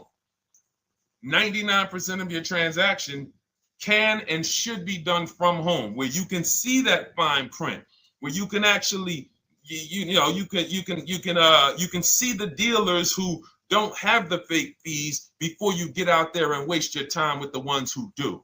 So you'll see all types of made up fees. Now, what is also being made up, let's go a little deeper on this, is the people, all right, if I put a mandatory service plan on my car, there's value there. It's not like the internet fee, which is just a ripoff, or the prep fee, which is just a ripoff. There's a service plan built in. Okay, then we have to determine if there's value there for us. There's a key replacement built in. But here's how I would like you to think, yours truly, and anyone who's in a similar situation. Anyone who'll be shopping for a used car, type the letter U. I want to drop a couple things for you to keep in mind and lock in. If you're going to be shopping for a pre-owned car, type the letter U. So yours truly, when we're looking at cars, what we want to do is we want to see. Oh, sorry, hold on. Thank you to everyone who shared this broadcast with a friend. I appreciate it. If everyone shares with one friend, we'll change the auto industry in less than a year. So you want to look at, as you're looking online, you want to be able to see the low side of the market for the car you're shopping for. So let me give you an example. Let's say you're shopping for once you have your budget, you want to try to get as new of a car as possible. If you don't see cars in that budget, go 1 year back. I always like to do 100 miles. You don't want to just do this neighborhood shopping, because again, as someone who's been in dealerships or who was in dealerships for 14 years, I can never be in dealerships now. No dealership I wouldn't want to work in a dealership, but there's no person who could tell you guys the unfiltered truth and be in a dealership. They're going to get fired. So, but here's what you'll see. The total cost is what matters relative to how much the car was when it was brand new. I don't want you to pay attention to what they're offering the car for, because that is a made up number based on algorithms and market. Who's ever seen somebody, sometimes you're on a website and it'll say, this car it's a fair deal, it's a good deal, it's a great deal. Who's seen that? That's based on an algorithm. It doesn't actually, it's not real value. Here's what's real value. Let's say you're looking at 4 Honda Pilots. They're asking $22,000 for one, $23,000 for the other, $24,000 for the other, $25,000 for the other. So 22, 23, 24, 25, right? Now you're looking and you're like, well, these cars look a little similar. This one, what's the best deal? Once you get the new window sticker of that Honda Pilot, you'll see one of these Honda Pilots was $45,000 when it was new. This other one was $46,000 when it was new. But this other one was $53,000 when it was brand new. And that's the one that's actually giving me the biggest discount. That's the value. Without knowing the original price of that car, we can't determine what value we're getting in the price they're offering us. And when we don't do this, we make this mistake. We end up doing what some people did during the pandemic. They paid the same price for pre-owned cars as they were when they were new. Everyone didn't do that, but a lot of people did because they thought this was my only option. There were people who paid $27,000 for a Toyota Camry that was brand new, $28,000. This is how we prevent that. When we call that in Cars from Home, in my book, the true value discount. And this is how I bought my Infinity truck. I was literally looking at 3 of them. 4 of them. They all had similar prices from 30 to 31.8. And literally the one of them was 46, one of them was 48, one of them was 52, and one of them was 55. So when you do that math, and I have a calculator in my book that does it for you, but it's simple. You just put the MSRP in and you create and you divide the asking price into the MSRP. And you'll see, oh, wow, this deal is giving me 42% off. This deal is giving me 30% off. So you see how simple it is now to shop when you look at it, when you're looking at it that way. Oh, this deal is giving me 30% off the original price. This deal is giving me 44% off the original price. Then you weigh those things out. Now, how? I know what some of you are thinking, Deshone, how do we get the original window sticker? You get the original window sticker. Some brands have it on the Carfax. They have a deal with Carfax. And then sometimes you can Google Maroney label. You're looking for this. I'll show a picture of Maroney label. That's a window sticker. This is what you're looking for. Maroney label. And you can do window sticker, new window sticker. There is a service out there that gets them for $5. Again, I'm not affiliated with it, but here's what you should be looking at. That $5 is like my inspection on a home. I'm only doing this for my top 3 to 5 cars.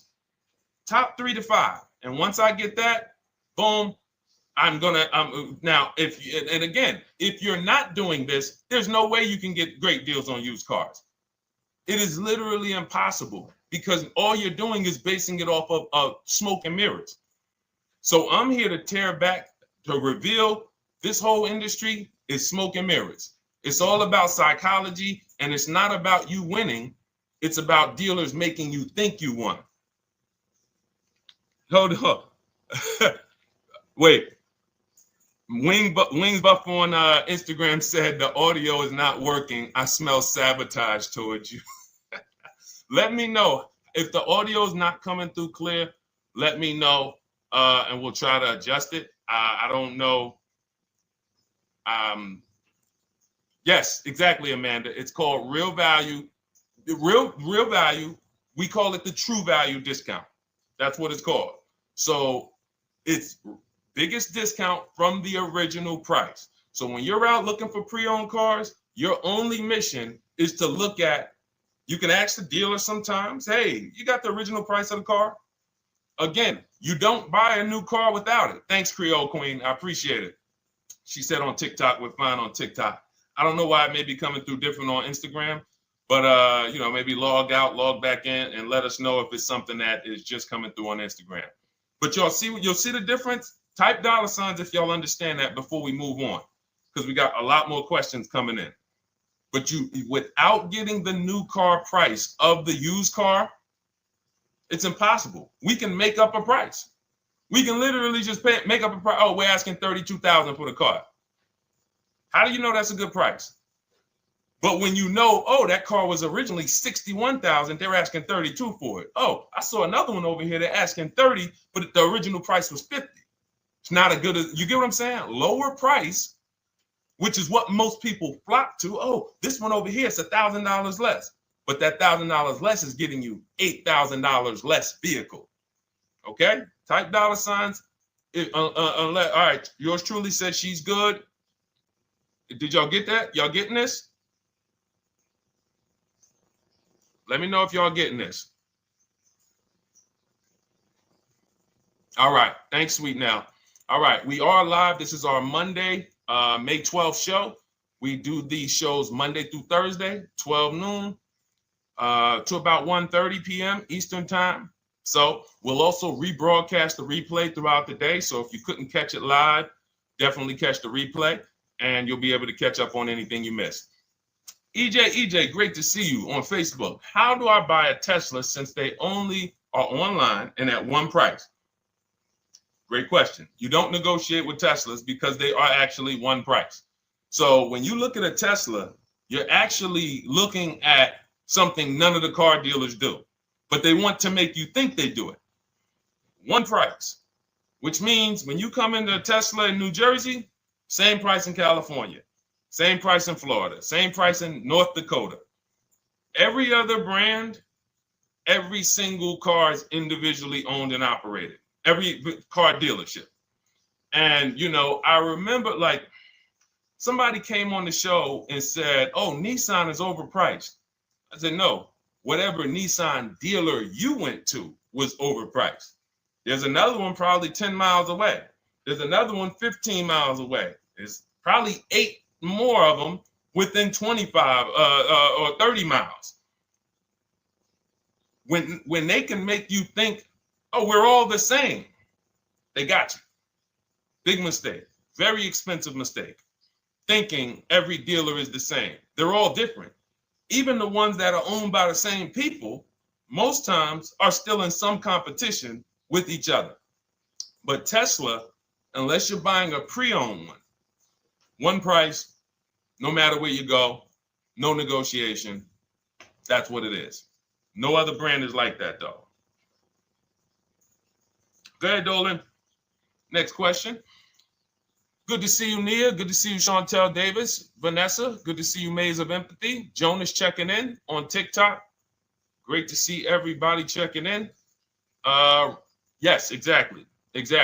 Now, I'm actually pulling up something from my first book. It was called 52 Car Buying Questions Smart People Don't Ask that cost them thousands. One of the questions was, how, when, and why should you visit a car dealership? How, when, why? There's only 3 reasons to be in a car dealership. 3 reasons. That's it. You're there to pick up your car because they don't deliver. You're there to test drive a car, or you are there to have your car that you're selling them appraised. That's it. You're meeting with the used car manager to have a car appraised. That's it. Everything else we do at home if you want to get the same results that the people are getting who are getting. Look, this is Christopher. Thanks so much for these resources. Read your entire book last night. I've already been underway trying to put my deal together. What a great book. I have my quotes together, and now I'm ready to take the next step with the calculator. Now, what he's talking about, notice he said I have my quotes, plural, because we teach something called the 25 to 5 strategy. You're connecting with 25 dealers. This is for new cars and leases. Different process for used cars. You're connecting with 25 dealers online. I'd show you how to do that in 20 minutes. This is not car buying school. We're getting these cars and these deals in literally less time than it takes you to visit one dealership and buy a car. You'll be there for 8-9 hours.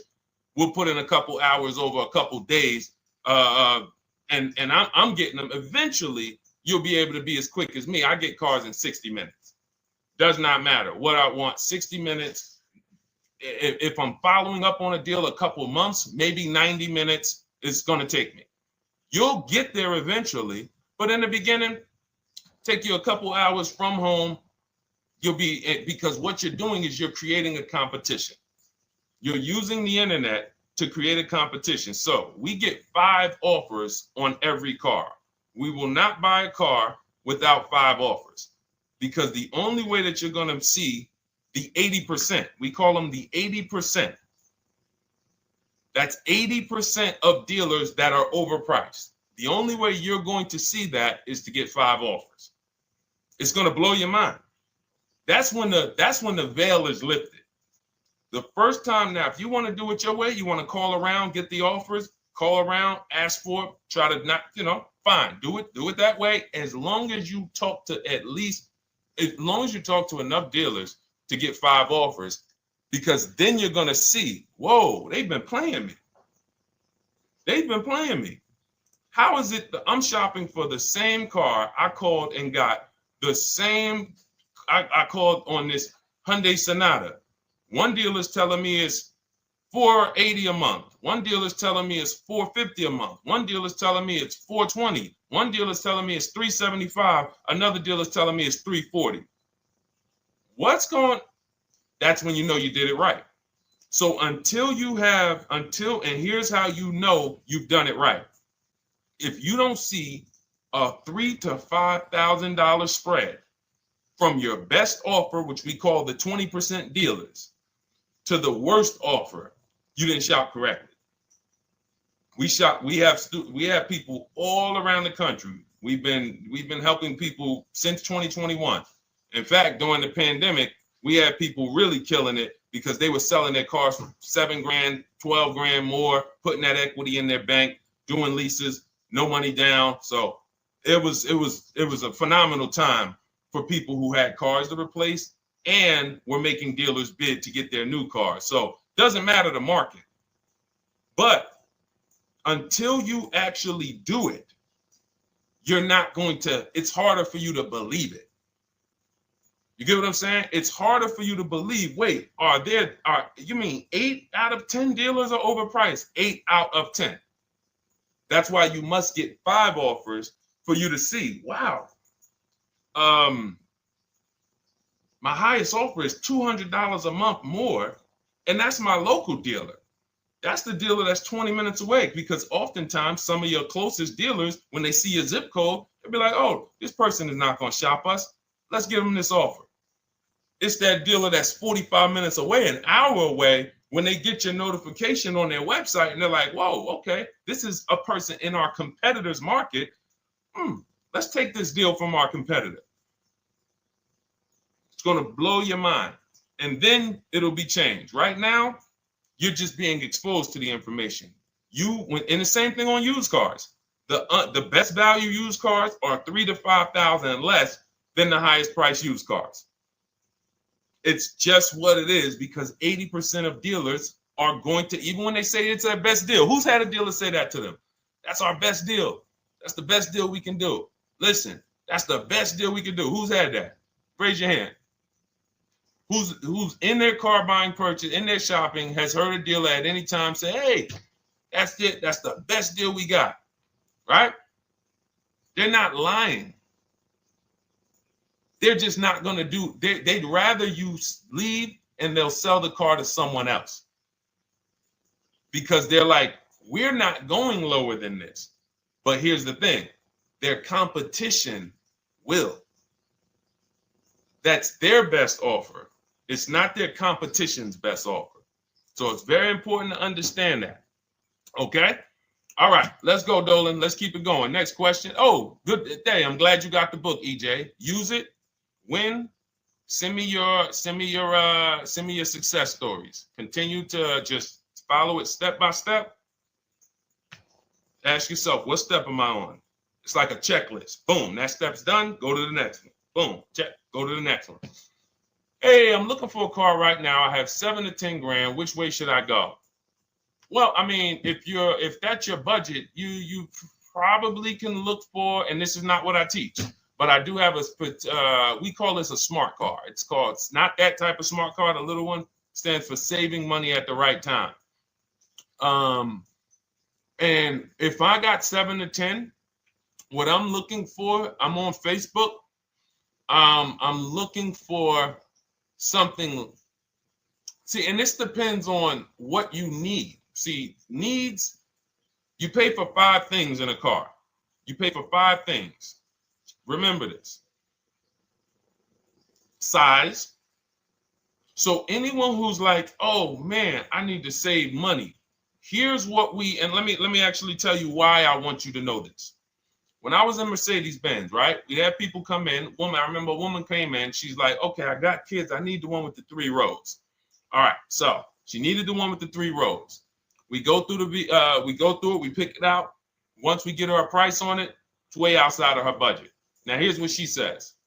Oh, what about the one, the 2-row one? Now, my question to her, because I'm an advisor, even when I was a car salesperson, I was still, and my brand was Mr. Mercedes. So the people who are in New Jersey, I created the Mr. Mercedes brand. And I said, didn't you tell me you had kids and you needed the 3rd row? She said, oh, yeah. So I said, why are we even discussing a 2-row vehicle then? She's like, yeah, no, you're right. I'm like, this is just not the vehicle for you. And that's okay. But the worst thing you can do is to go smaller than you need on a vehicle, because now you're not gonna like the vehicle in literally the vehicle's not functional for you. So size is very important. That's why I created something called the smart sacrifices. When the budget starts to get tight, You have to know, what can I take out? So size, amenities. Amenities is, do I need the leather? Do I need the navigation? Do I need the sunroof? Do I need the big sunroof? Do I need the wheels, the fancy wheels? These are amenities. You got power. You pay for power. Do I need the engine? Do I need the bigger engine? Can I go with the standard engine? And then here's where the money starts to really go high. Class. So you look at Chevrolet, Honda, Toyota. Okay, that's class. You go to the next class, you're looking at, let's go Infiniti, Acura, Lincoln, Genesis. These are the next class, which means you can have a vehicle, same size, same amenities. It's 10,000, 15,000 more, different class. Then we go, and of course you have Mercedes, BMW, Jaguar is somewhere in between, Lexus. These are going up in class. So, and then the last thing you pay for, which is really expensive, is exclusivity. So when you have a vehicle, oh, no one else has this vehicle, you're going to pay for that. You can have a super small vehicle. It doesn't have a lot of features, but no one has it. It's a ton of money. So as you're looking at your car with a $7,000 to $10,000 budget, you got to ask yourself, what can I take out? And I say, don't let it be size. Go with the smallest vehicle that will suit your needs, and then get the lowest number of amenities that'll suit your needs, the lowest amount of power, and then you look for the most recent vehicle. And I would look for something, let's just say, for example, someone's looking at a Mazda 3. It's a $25,000 vehicle, brand new. I don't need the leather. I don't need the fancy stuff. I don't need a big bunch of power. I could probably find one for 10 grand that's not too old, maybe about 5-6 years old, if I'm looking correctly. But you have to know what you can live without, because if you go and do what most people do, most people are not going to listen to what I'm saying. They're going to go out and they're going to buy a big SUV with leather and all the features, and then they're going to get a 9-year-old one with no warranty because there's just no discipline there. See, the things I'm talking about, the disciplined people, the people who are financially astute, who's like, Deshone, I never knew that car buying was this serious. How, like, I'm overspending by $5 grand every car, a minimum. There's no way that you're not. So these things weren't taught to you. None of us were taught how to buy a car. We were literally indoctrinated into, this is how you get cars, ladies and gentlemen. And who indoctrinated us into that? The auto industry. The auto industry. No one told us, oh, create competition, shop for cars like you shop for other things online. There is an internet, there is. No one taught us that. So you have to say to yourself, all right, boom, I got to unlearn so that I can relearn the new way to make sure every time I get a car that I love and I get the most for my money, which is not what most people are doing out here. There's blood in these streets. You hear people, oh, there's no cars, there's no deals. They're walking in the dealer saying this stuff. Like, you're going into a person who wants to sell you something and giving them all the strategy, all the ammunition to sell you, raise the price. Hey, man, I've been looking for this car. Not many people has it. Cha-ching. Thank you for telling me that. Oh man, the tariffs are coming too, right? I hear the tariffs are coming, so things are getting more expensive, right? Yep, absolutely. Yes, they are, Mr. Customer. Thanks for saying all of this stuff. That's how most people buy cars. That's why the auto industry is just printing money on the public. So you got to change your behavior, and that's what we do here.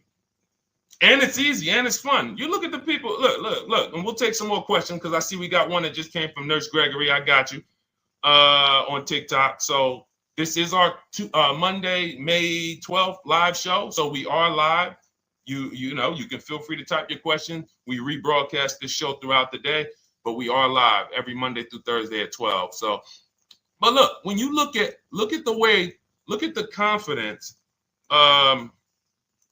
from Brian. Look, just finalized my deal. First ever lease using your system. 2025 Honda HR-V Sport, $30,000 MSRP, $395 a month, 1.2 ratio. That means he understands how to value leases when he's putting his ratio.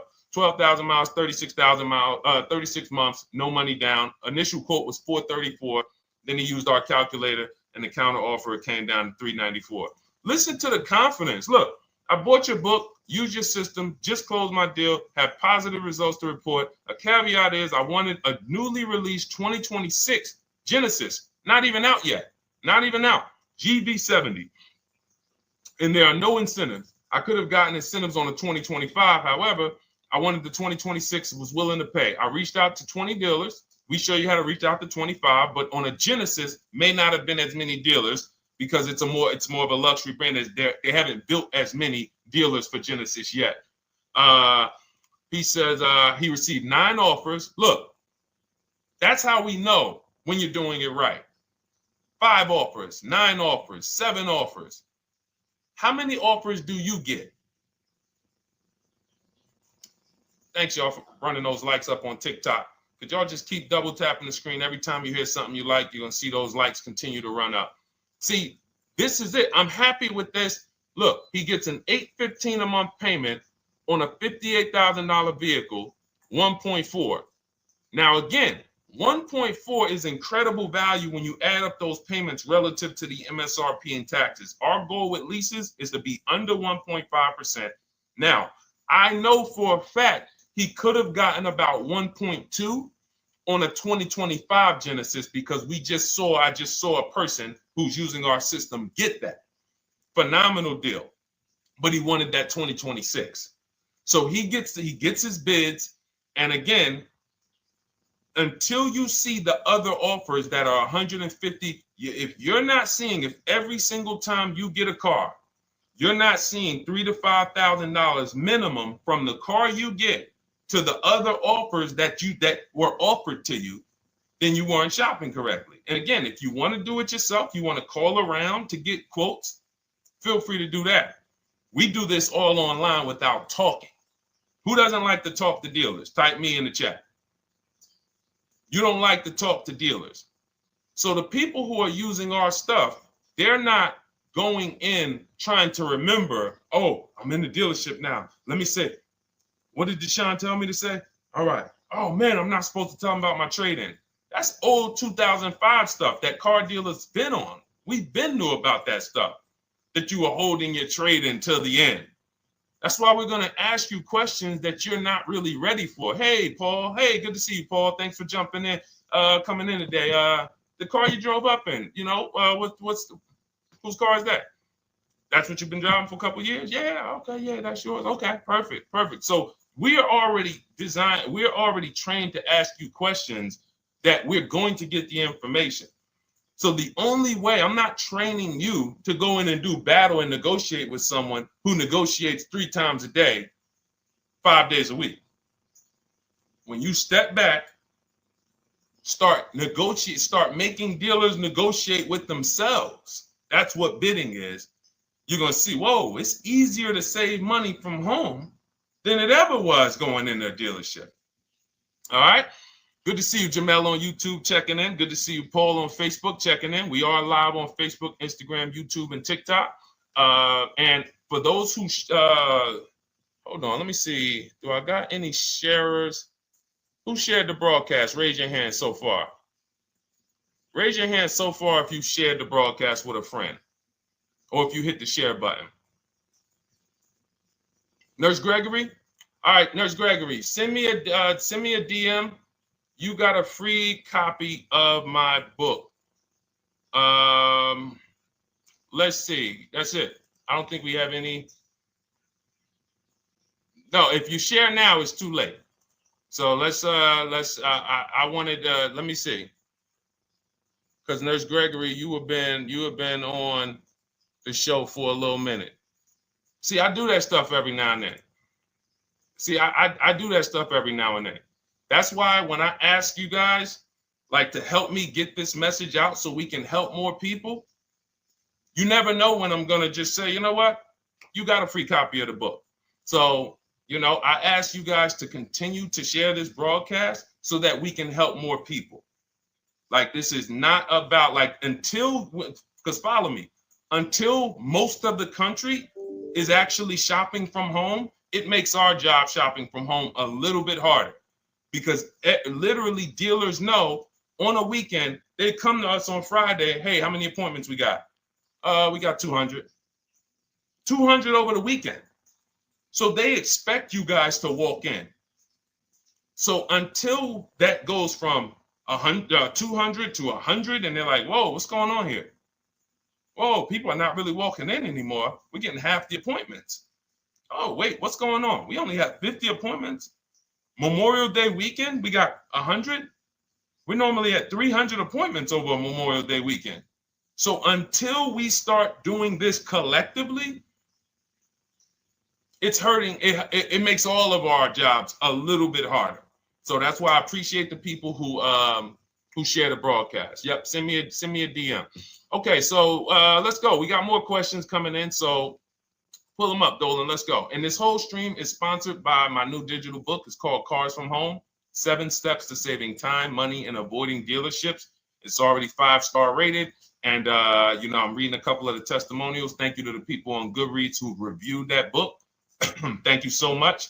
And it's normally $97, but as part of our welcome offer, you can get yours for $24. That's 75% off. You can go to my TikTok bio. It's only for 2 hours. So once that 2-hour timer goes to zero, price does go back up to $97. So head to my TikTok bio, the Instagram bio, YouTube comments, or the Facebook comments. Grab yours for $24. Save you 75%, and just use it. It's a step-by-step blueprint checklist to dominating the car market. Okay? And someone remind me to talk about the 3 pillars of great car deals before I end the show. Please, the 3 pillars of great car deals. We got about another 45 minutes, but remind me before we end the show. If you don't operate with the 3 pillars, there's no way you can get a great car deal. And I know this sounds like bad news, but I can't get you the good news. I'm like a financial doctor, and we have financial cancer when it comes to cars. So it's not a pleasant thing, but we can get you to the other side. You're losing a ton of money. You're losing equity. You don't even know you can sell cars without the title that you haven't paid off yet. You don't know you can sell leases. All of this stuff is costing you thousands and thousands of dollars, but we can get you to the other side. Third, so nowadays, it's always better to just buy new, especially if you plan on keeping the car long term. No, absolutely not.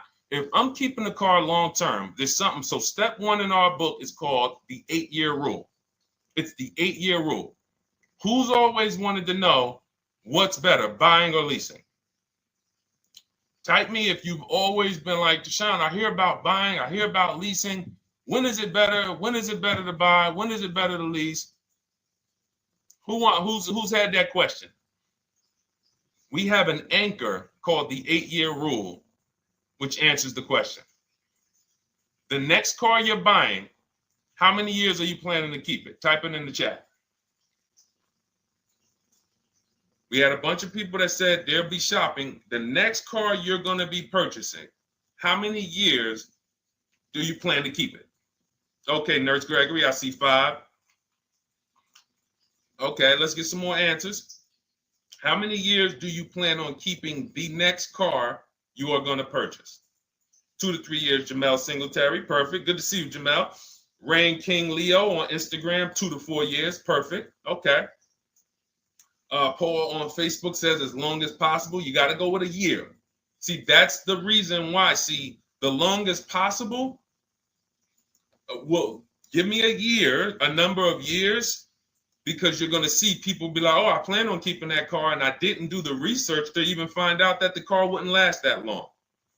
So, I'm not going to buy certain cars planning to keep them as long as possible, because it says literally around 100,000 miles, I'm going to start having problems with them. So if I buy them pre-owned, then I get to 80,000 miles. I mean, car starts having, so we need years. Mel Nelson on Facebook, 9. Paul, I see you, 10. Okay, Danielle Rosario on YouTube, 5 at least. So check this out. Roashu, I'm sorry, I probably butchered your name, on Instagram, 6. All right, DJ Ant Nice on TikTok, 6. Okay, 8-year rule says If your answer to that question was 8 years or longer, you should be shopping for a purchase, new or pre-owned, depending on your budget. Now, if your answer was less than 8, then you should be shopping for a lease. Both of these things come with caveats. Below market. Not these lease deals you see on commercials. Those are not lease deals. I don't even call them deals. None of those prices, as you guys see me share the leases that my students get all around the country and the people who read my book, you're going to be like, wait a minute. Those don't sound anything like the prices I see on the commercials. They're not. We get below market leases. And most of the time with no money down. We always shop with no money down. On a purchase, you need a below market purchase. Again, you should see $3,000 to $5,000 above on other cars that you didn't buy. So the car you got, whether you're purchasing it or leasing it, it should be $3,000 to $5,000 below the other offers that you've seen, the other cars that you've seen online. So when we look and say, do we go new or pre-owned? And I know some of you got shocked with who was taught never lease a car. Like when I just said the 8-year rule, and I said, hey, all of you who your answer, Jamel, 2 to 3, you should be shopping for a below market lease. Dario, YouTube, you should be shopping for a below market lease. Madison, Marv on Instagram, below market lease. Yep. Rain, you've had your car for 3 years. You're already debating getting rid of it. You should be shopping for a below market lease. Yep. Nurse Gregory, below market lease. DJ Ant Nice, below market lease. We'll talk about that in a little bit. You can ask why. But raise your, if you were taught never get a lease, never lease a car, let us know in the chat and we'll handle that. But I want to answer the rest of this question because he asks, is it always better to buy new?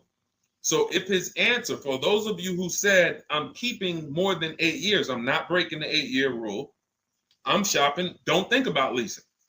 You're keeping at least 8 years, leasing should not even be in your vocabulary. Now, new or pre-owned, that's based on 2 things. First is budget, because you want to go over your needs and say, what do I need? Can I get everything I need in a car for my budget? New? No. Most times, you can't. So if you have a large budget and you're like, Deshone, I could actually go new or pre-owned. What should I get? Now that's a matter of your values. The values say, I've had 2 groups of people, long-term people. When I was in dealerships, some of you know I was with Mercedes for 5 years, General Motors for 5 years. I've been in the auto industry for 14 years. People would say, Deshone, man, I only get a new car. I'm like, I only get a new car every 10 years. That's why I get my new car. I'm going to treat myself. That's values. Now, some people say, well, I could afford both, but you know what? I want to knock 20, 30, 40% off the price. That's values. So it's a matter of your values. If you can afford both. But no, there's no one-size-fits-all formula. That's what got you guys in trouble. That's where you get in trouble at. Listening to people online and say, all of you should do this. All of you who's heard people say, this is the funniest thing in the world to me. Who's heard people say some teachers, car gurus who've only bought 30 cars in their life, they think they're a guru. Who's heard them say, never buy a new car? No one should ever buy a new car, ever. Who's heard that? Who's heard that? Who's heard that?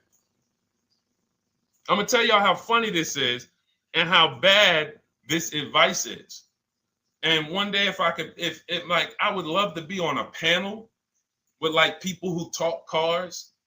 All I need is 10 minutes. We're gonna rip them from leasing down to everything. So everyone should buy a used car, right? Oh, wait, I don't want to talk about your dad though. Miss Uday, she said I heard it from my dad. All right, but your dad probably is not saying everyone should buy used cars. There are people who say, all right, Paul, you've heard it. All right, Rain King Leo, you've heard it. So let me ask you a question. If we ask some of these people who swear, hey, none of you should ever buy, and they talk to millions of people, and they preach this, no one should ever buy a used car. So here's the question. how do the cars become used? If no one should buy a pre-owned car, if no one should buy a new car, rather, how do the cars become used? So let's just say you could snap your fingers. So if you had it your way, no one would buy a used car. No one would ever buy a used car, ever. So you snap your fingers, that would be your wish, right? Yes, exactly. So how do the cars become used then? So if something that you're suggesting could not get 100% market penetration, it's not a good idea. It's not realistic. There are people who should be leasing new cars below market. When you lease a car, you get a brand new car that year, 2025, all the latest and greatest. You're the first driver, unless you get a demo, which has maybe, it's a couple months old, within a couple thousand miles. But other than that, it's a new car. That's what you're leasing. Got to get multiple offers or they're going to overcharge you. You'll go in, you try to go in and, hey, work me up a lease deal. You'll be like, whoa. This doesn't sound like what Deshone said those leases, but that's gotta say, because we don't go into dealerships to get lease prices. We stay at home and get multiple prices from home. You're walking into an 80% dealer. But yes, that's the difference. So the 8-year rule is to be your anchor for when I should actually be buying or leasing. And then once you go and say, I'm buying because I'm keeping 8 years, then you let your budget dictate whether you're going to shop new or used. And then you if you could afford both, it's a matter of your values. You want to treat yourself to a new car because you can afford it, make sure you get a below market deal, multiple offers, or do I want to get a pre-owned car so I can knock 20, 30, 40% off the price? Okay. All of this is in my digital book, Cars from Home, 7 Steps to Saving Time, Money, and Avoiding Dealerships. You can get your copy for 75% off for the next 2 hours. That's our welcome offer. And you'll have everything I teach about how to get below market leases, below market purchases, below market bank bidding wars. We created something called the bank bidding war. For those of you who are going to need a loan, where do you get your loan from? Some of you say the dealer. Some of you say, oh, I get it from my credit union. Some of you say, oh, I get it from my bank. This needs to be a bid. Because whenever you're doing it like that, you don't know. How do you know for sure that that was the best interest rate you could have got? 2 points on a loan could be $2,000. 2 points. So if somebody said, oh, I'm paying 6.9, but you could have got 4.9, literally thousands of dollars. So, and again, that goes into the 3 pillars of great car deals. We haven't discussed that yet. We'll do that before the end of the show. All right, let's go. More. Oh, by the way, for those of you who I didn't finish the sentence, you want your copy at 75% off instead of the $97, which is the normal price. You get it for $24. Head to my TikTok bio. There's a link there. Click it, and then head to my Instagram bio. There's a link there, and then we have a comment in the Facebook and YouTube comments for you to grab your copy for 75% off. Once it's 2 hours expires, goes back up to $97, and it's still worth every penny because, as you can see, Marie used it and she saved $13,000. So what's her return on the investment of $24? Just wanted to reach out, say thank you. Using your guide, which is the book, I saved over $13,000 off MSRP. Got my payment to be hundreds lower per month and maintenance included, no money down. Just wanted to say thank you. Keep sending me these emails, y'all. I love bringing these emails onto the show.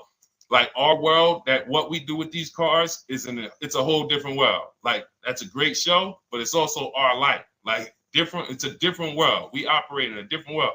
I got a lot of books on my shelf here. I cannot tell you books that actually give me ROI like Cars from Home. Like she bought a $24 book, even she might have got it for $97. And she saved $13,000 on one transaction. What about her? What about her significant other if she has one? What about her children? What about her family and her household? What about when her mom or dad needs a car? It's endless ROI for one investment. Okay. So shout out to everybody that got their copy. Please keep sending me your emails. I love getting them. Let's go, Dolan. Next question. Awesome, DJ and Nice. You're gonna love it. Like, let me just say this one thing. Keep Dario's Dario from YouTube. Keep his question up. But I want to say this to you, DJ and Nice. My niece, she's 20. Some of you heard me talk about her on earlier streams. She told me, listen, Uncle, when she asked me, what should I do? I said, I knew she's not keeping the car 8 years. I asked her because there are some young people who just are not into cars. Like they will literally drive one car long term, but typically in your 20s, things are changing, jobs are changing, families changing. Your needs for the car may change. So I'm like, listen, 8-year rules. You should be shopping for a lease. You're going to save way more money. Most people go out there and they'll tell you go buy a used car, and they'll put you in a used car for $300, $400, $15,000 is only, that's $300 a month. They'll go and put you in a, $400 payment, $20,000 used car, $18,000 used car. You barely got a warranty. Maybe you got no warranty. So in a year, 2 years, you better have a tow truck on speed dial, just so, you never know. You get what I'm saying? Not saying it's a bad car. Used cars, 5-year-old, 6-year-old, no warranty. You better have roadside assistance. So I said, let's do this. Pick a new car, go drive one, pick one under $30,000. Because she said, I would like my payment to be like, under $350. I'm like, all right. She's got her credit to where it needs to be. This is why we should have our young people with their first credit card early, or as a what's the term? It's slipping my mind. When we add our people to our account as parents, authorized user. And so she goes out, she drives the Hyundai Sonata. I said, okay, perfect. She said, I like the car. We get her offers. We started getting offers for her Thursday. By Saturday morning, her best offer was $338. We sent out counter offers because I have a counter offer calculator in my book. So when we get the offers, this stuff takes you minutes. Again, I'm not inviting anyone to college to be a car salesman. I'm inviting you to a system that will help you get cars in 90 minutes. So we get her offers. We send out the counter offer. We're probably going to land somewhere around because she only needs 10,000 miles. She's probably going to be about $295. Brand new car, 2025, $26,000 car. And so compare that. You get what I'm saying? So when you say DJ, and that was my experience. When I worked for General Motors, I went and leased my Pontiac. My boss is the one who showed me how to do it. I didn't even understand leasing. I was 22. He said, listen, even though I was selling leases, I was just a number. Most car salesmen are this. Y'all, this sound familiar? All right. That's what you want, sir? You like the car? Is this the color? Okay. Let me go get the numbers from my manager. You get what I'm saying? They don't understand the numbers. And that's how I was at 22. I didn't understand the numbers until I got hired at Ray Katina. And Ray Katina, all his salespeople are finance managers too. So that's where I learned the numbers. But before that, I didn't know how this thing worked. But anyway, I'm leasing my first car, $256 a month, Pontiac G6. Brand new car. My other friends out here, they driving other cars, $400, $500 payments. Used cars. So you're going to love it. Like the money is it stays in your bank account, which is our goal. All right. Dario, let's get to you, my man. I'm about to finance my first car at 23 years old with a 769 credit score. Wow. I guess I should have read that question before I just went off on that whole story about my niece and everything. Let's look at Dario's answer to the 8-year rule. Dario, did you answer the question? Dario, how many years are you going to keep this? 5 at least. This is the part. This is the part where I don't know what to do. You get what I'm saying? Help me out here. Y'all get what I'm saying? Like there are times where I literally don't know what to do with this. Everybody, we talked about the 8-year rule, right? We went deep on the 8-year rule. I asked everybody I said, how many years are you keeping your next car? Everybody tapped in 10, 8, 9, 7, 5, 3, 2. I said, okay. Step one is the leasing versus buying question. What's going to save me more money?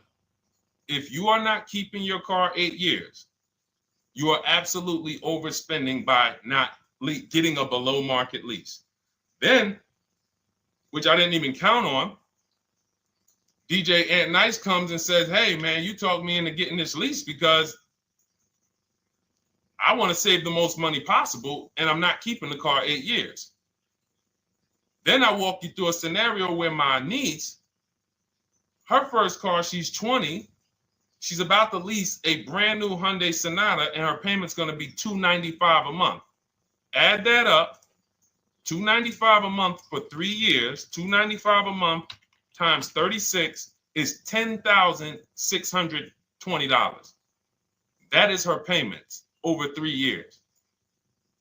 $10,620 over 3 years. Which means if we look at the $26,000 car she's getting, and then we look at the taxes and fees on that $20,000 car, we're probably going to be somewhere around $28,000. Oh, I'm sorry. I'm wrong, y'all. I just pulled up the MSRPs on that car she's getting. It's $28,500. $28,500. She's paying a little over $10,000 to drive a $28,000 car that with taxes and fees would probably put her around $30,000. A little more, but let's just say you get a little discount, $30,000. She's paying. So if she bought this car, what would that car be worth in 3 years? What would that car, if she bought a $28,000 car, $28,000? Throw some numbers out there so we can really try to help Dario and the people who just, all right, may need us to go deeper on this. You might need me to go deeper on this. You might be like Dario, like, okay, Sean, I didn't grasp it. Let's go deeper on this. What would the car that she's getting, my niece is about to get for $28,000, $295 a month, what would that car be worth after 3 years? $28,000 car.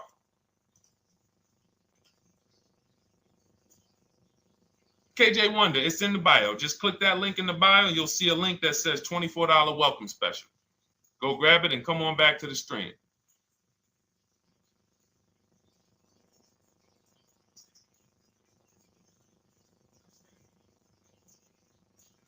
Anybody want to tap in?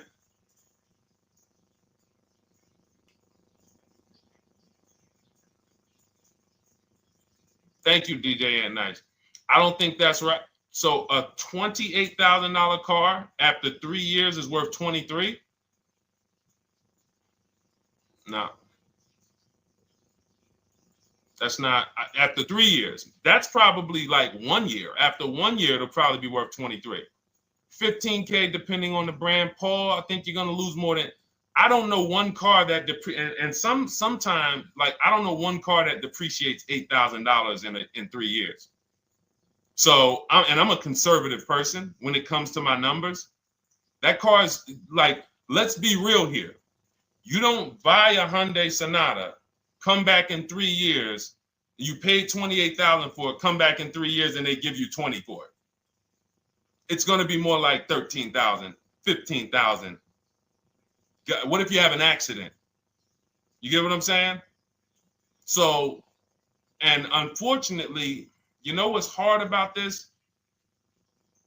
The only people who really understand depreciation and how much cars lose value are people who pay cash. It's very tough for you to see what you're really getting when you're a payment shopper.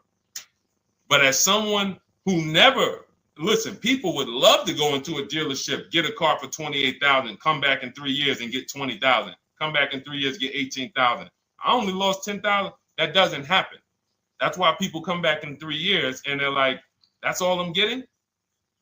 So the point is, she's paying $10,000 of depreciation over a 3-year period. That's it. So in order to beat what she's about to get, or people who are getting below market leases, any people who are getting below market leases like we teach, you would have to get at least $20,000 to beat her. You would have to get at least, because she's only spending $10,000 over 3 years. And sold by foreign. Guys, this is not, this is really not up for debate. And unfortunately, maybe the pandemic threw you off, because some of you, if that was like your first car you ever replaced, and you went and you got out of that car during the pandemic when every car was worth $7,000 to $12,000 more than it should have been worth.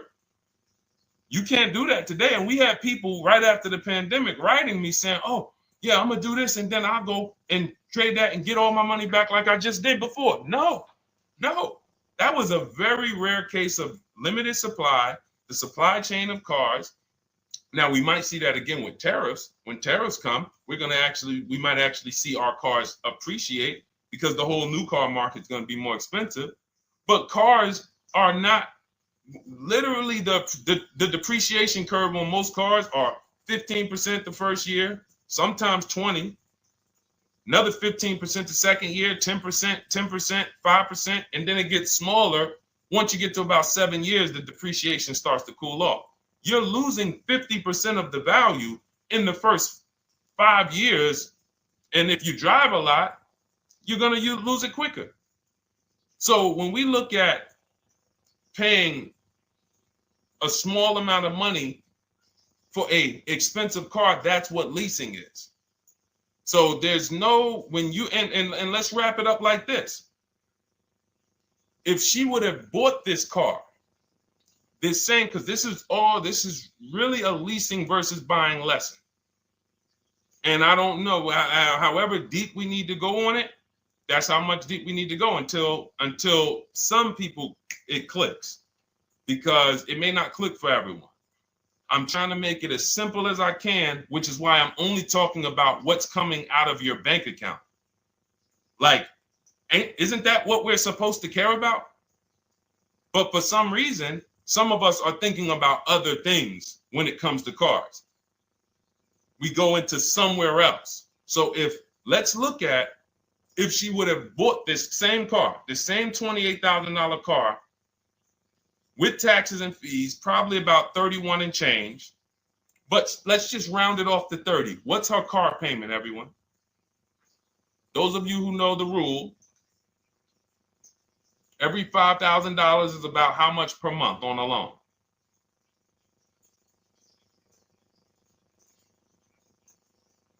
Every $5,000 is about how much on a loan?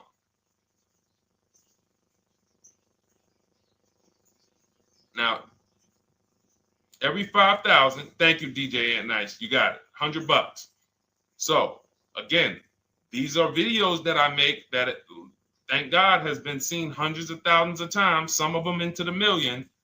Every $5,000 is about $100 per month on a 5-year loan. Yep, you got it, Jamel. So what would this car cost her that was 30? Thank you, Tony, man. It would cost her $600 a month. So the same car that she's leasing for $295 a month would cost her $600 a month if she wanted to purchase it. Now let's throw one more scenario in there.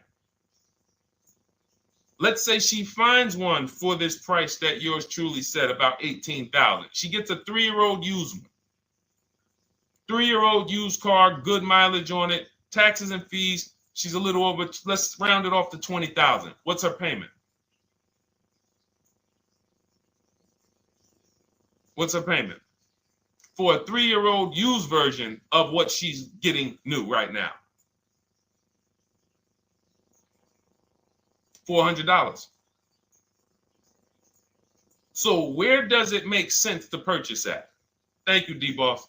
On TikTok, we see you. We are live. This is our Monday, May 12th live show. We're live from 12 to about 1:30 Eastern time, Monday through Thursday. Mark your calendars so you don't miss a show. 400. Where does it make sense at? I'm on my 7th lease. Where can you tell me that it makes sense at, unless you're one of the people, like, let's go back to Paul, who's keeping his next car 10 years. Let's go to, Paul on Facebook. Let's go to, who else we got? We got a bunch of people that said 8 to 10. Nope, not too many. That's why I read all of that, and I'm like, yo, all of you people should be leasing. 10 years. Wait, nope. I can't find many of you who said you were going to be keeping more than 8 years. So where does it make sense at? That's 3 scenarios where we took the same exact car that she's about to get for $295 a month, brand new 2025. We said, okay, if she got the same deal on that new car, she'd be paying $600 a month for 5 years. If she took it for a 6-year loan, she'd probably get her payment down to $500, but that's for 6 years. And again, she's not keeping the car that long. So when she goes to replace it, she's probably going to have negative equity in 3 years, like most people.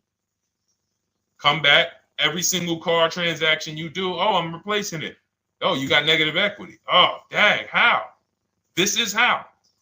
And then we took another scenario of her buying a pre-owned one, and her payment on a 3-year-old one with 1 year left of warranty is higher than her payment on the new one. Where does it make sense? Thank you, Tony, man. It doesn't. It doesn't. Listen, depends on the interest rate and the length of the loan. We always, this is an average interest rate. So it's not going to be, your interest rate isn't moving you from from every $5,000 on a loan being $100 a month to every $5,000 on a loan being, $50 a month. No, it's not the way it works. Good interest rate, maybe every $5,000 is $90, 85 tops. It's not 50, to the point where, and this is how people get in trouble. That's why our people don't get in trouble, because they don't go in looking at a $20,000 or $30,000 car saying, oh man, I'm gonna get that to $400 a month with no money down. Yeah, you'll get it $400 a month with no money down. Your loan's gonna be 96 months. So when we have these boundaries, this is how we move. We're not even talking about the bidding process. We're talking about the bidding process is how we get the dealers to give us the best prices. Right now, what we're talking about is structuring our deals, because if you go out and you get a great deal on a purchase, but you should have leased, you got a bad deal. You got a bad deal. If you go out and you get a great deal on a purchase, let's just say she gets $5,000 off this car. So instead of 30, she purchased it, she got them to knock off $5,000. Her payment still, instead of $30,000, it's $25,500 a month. Thank you, Just Enjoy, appreciate it. It's fine. So a great deal on a purchase, when you are not keeping the car 8 years, is a bad deal, because it cannot compare to if you had gotten a below market lease. It just doesn't compare. That's why I'm showing you these numbers. I'm a math person. I was in calculus as a junior. I love math. And my goal is to try to make the math simple by just showing y'all, hey, here's 3 scenarios: new car, used car, lease. Here are the numbers: $600 a month, $400 a month for the used car, $295 a month for the lease. But we say we want to save money. We say, oh man, things are getting more expensive. Money's important. But we're still letting old mindsets make us do things that don't serve us, because we were taught that, even though it makes no financial sense. So the hardest thing that I have to do is get you to unlearn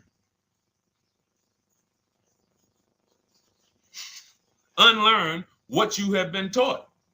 That's why I represent this brand, because I realize I can't do anything for you until you get rid of the bad stuff that you picked up.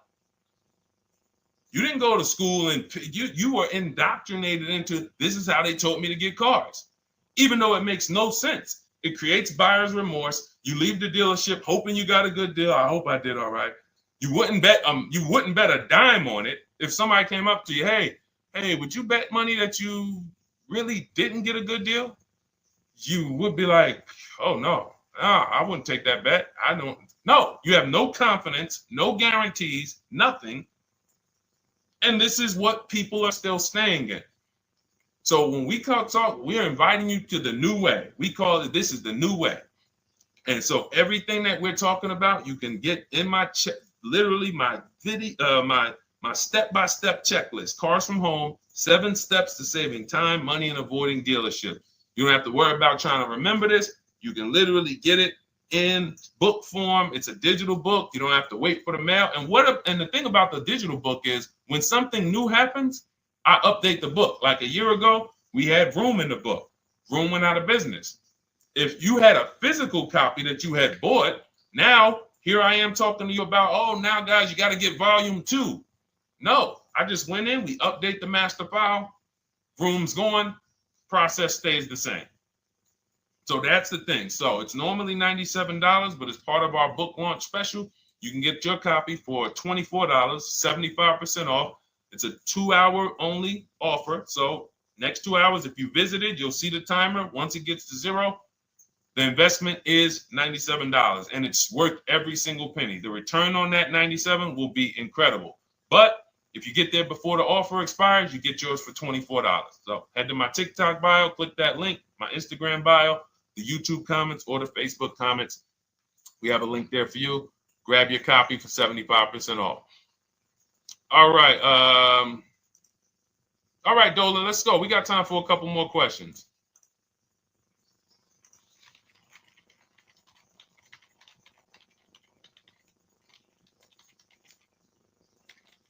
Okay, I'm shopping for a 2018 to 2019 Platinum Escalade. Should I buy in town, or what do you feel about delivery charges from out of town? I would compare. So it goes back to what we started talking about on in the show when we first started. Total. This is why you need to know the original price.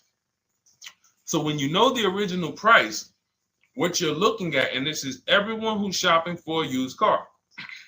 Without knowing the original price, you're just grabbing at straws. You're buying based on made-up prices. You don't know. How do I know he's asking $65,000 for it? How do we know that's a good price? You don't. Buyer's remorse prone. Zero confidence in what you pay. But when we know the new price, oh, the original price of this one was $102,000. Original price of this one was $110,000. Original price of this one was $90,000. And when we get into more expensive cars, the losses become way more. To whom much is given, much is also required. So the losses on 80, 90,000, 200 Bentleys, Rolls Royces, the losses become multiplied dramatically. So if we knew, okay, this one was originally $102,000, they're offering this for $60,000. Oh man, they're giving me, $50,000, they're giving me 45% off. Oh man, this one right here was originally $90,000, but they're offering it to me for, $64,000. Well, they're only giving me 30% off. So you'll look, without knowing the original price, you're buying the wrong car because you're not buying based on value. You're buying based on made up prices. We think this is a good price in the market, but what is the discount off the new vehicle? That's the only thing. And then you use that and you say, okay, well, this one's giving me 45% off. It has 29,000 miles.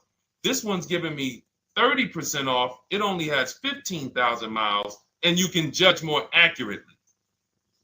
You can judge accurately when you know real discounts versus nothing. So we must know how to get the new price. I mentioned it. Some brands have a agreement with Carfax. You can get it on the Carfax. Some brands have and some brands you can go to Google and Google the window sticker or the Maroni label, and you can get it that way. And then you'll see some companies that may sell it. But again, I'm never buying a used car without knowing the original price. And anyone who's listening to me and using the Cars from Home system, none of these people, Christy, look, none of these people, Milligan, Courtney, Melissa, Sheree, Ken, none of these people are buying a used car without knowing the price, the original price. That's how they get you. So when we look at what the price is with delivery, we're just factoring that in to the overall. So with the delivery, I'm still getting 42% off the original price. With the delivery, I'm still getting, so you factor all in cost compared to the original MSRP, and that tells you what the good deal is or what is not the good deal. And many of you, you're going to see, whoa, I've been buying used cars that really don't have, because you're going to pass on a lot of cars. Once you actually start using what we teach, it's an elimination system. It's a sorting process. We weed out the garbage. So a lot of the cars that you would have normally gotten thinking it was the good deal, you're going to see, whoa, if I didn't know this, I would have got that car, because that car is $2,000 less money online. But when I got the original MSRP, I see that this car has $20,000 more equipment in it. MSRP of this car was 105. MSRP of this car is 85. Whoa. And it might not be that dramatic, but sometimes especially on some luxury cars, it will be. It'll be that different. So this is how we gauge value. So when we pull off in the dealership, you see people, they send their numbers. You're going to be quick to write me. Man, I can't wait to write Deshone and tell him about this. I can't wait. Man, you're going to be just like all of these other people, all these people we show. Rosalie, I can't wait to write him because I am confident in my deal now. Like, whoa, bro, I just got a used car. I got 48% off the original price. Man, confidence. Would you bet money that you couldn't have got a better? No, yeah, I bet money, man. I did my research, man. I stayed at home. I used the internet like you walked me through it. There was no better deal. I had to, and you know how I know? There's a couple signals that I look for. People say, man, I had to drive an hour and a half to pick this thing up. I'm like, I know you did it right. People want that neighborhood dealer to be, oh, that's my dealer. You own it? No. Somebody did that. Hey, yeah, I work out with a guy at the gym. He came up to me one day. He said, yeah, because I went to my dealer the other day. And, they was telling me. So when I hear this, that just literally is like, oh, you own a dealership? Oh, no. I mean, you mean the dealer that sells you cars and services? Yes. Okay. See, it's just these are not our friends. People inviting their car salesmen to their barbecues. Start making them bid. Watch how quick you see Charlie is not coming to the barbecues anymore. You got your car salesman coming to the barbecues with you. Hey, how many cars?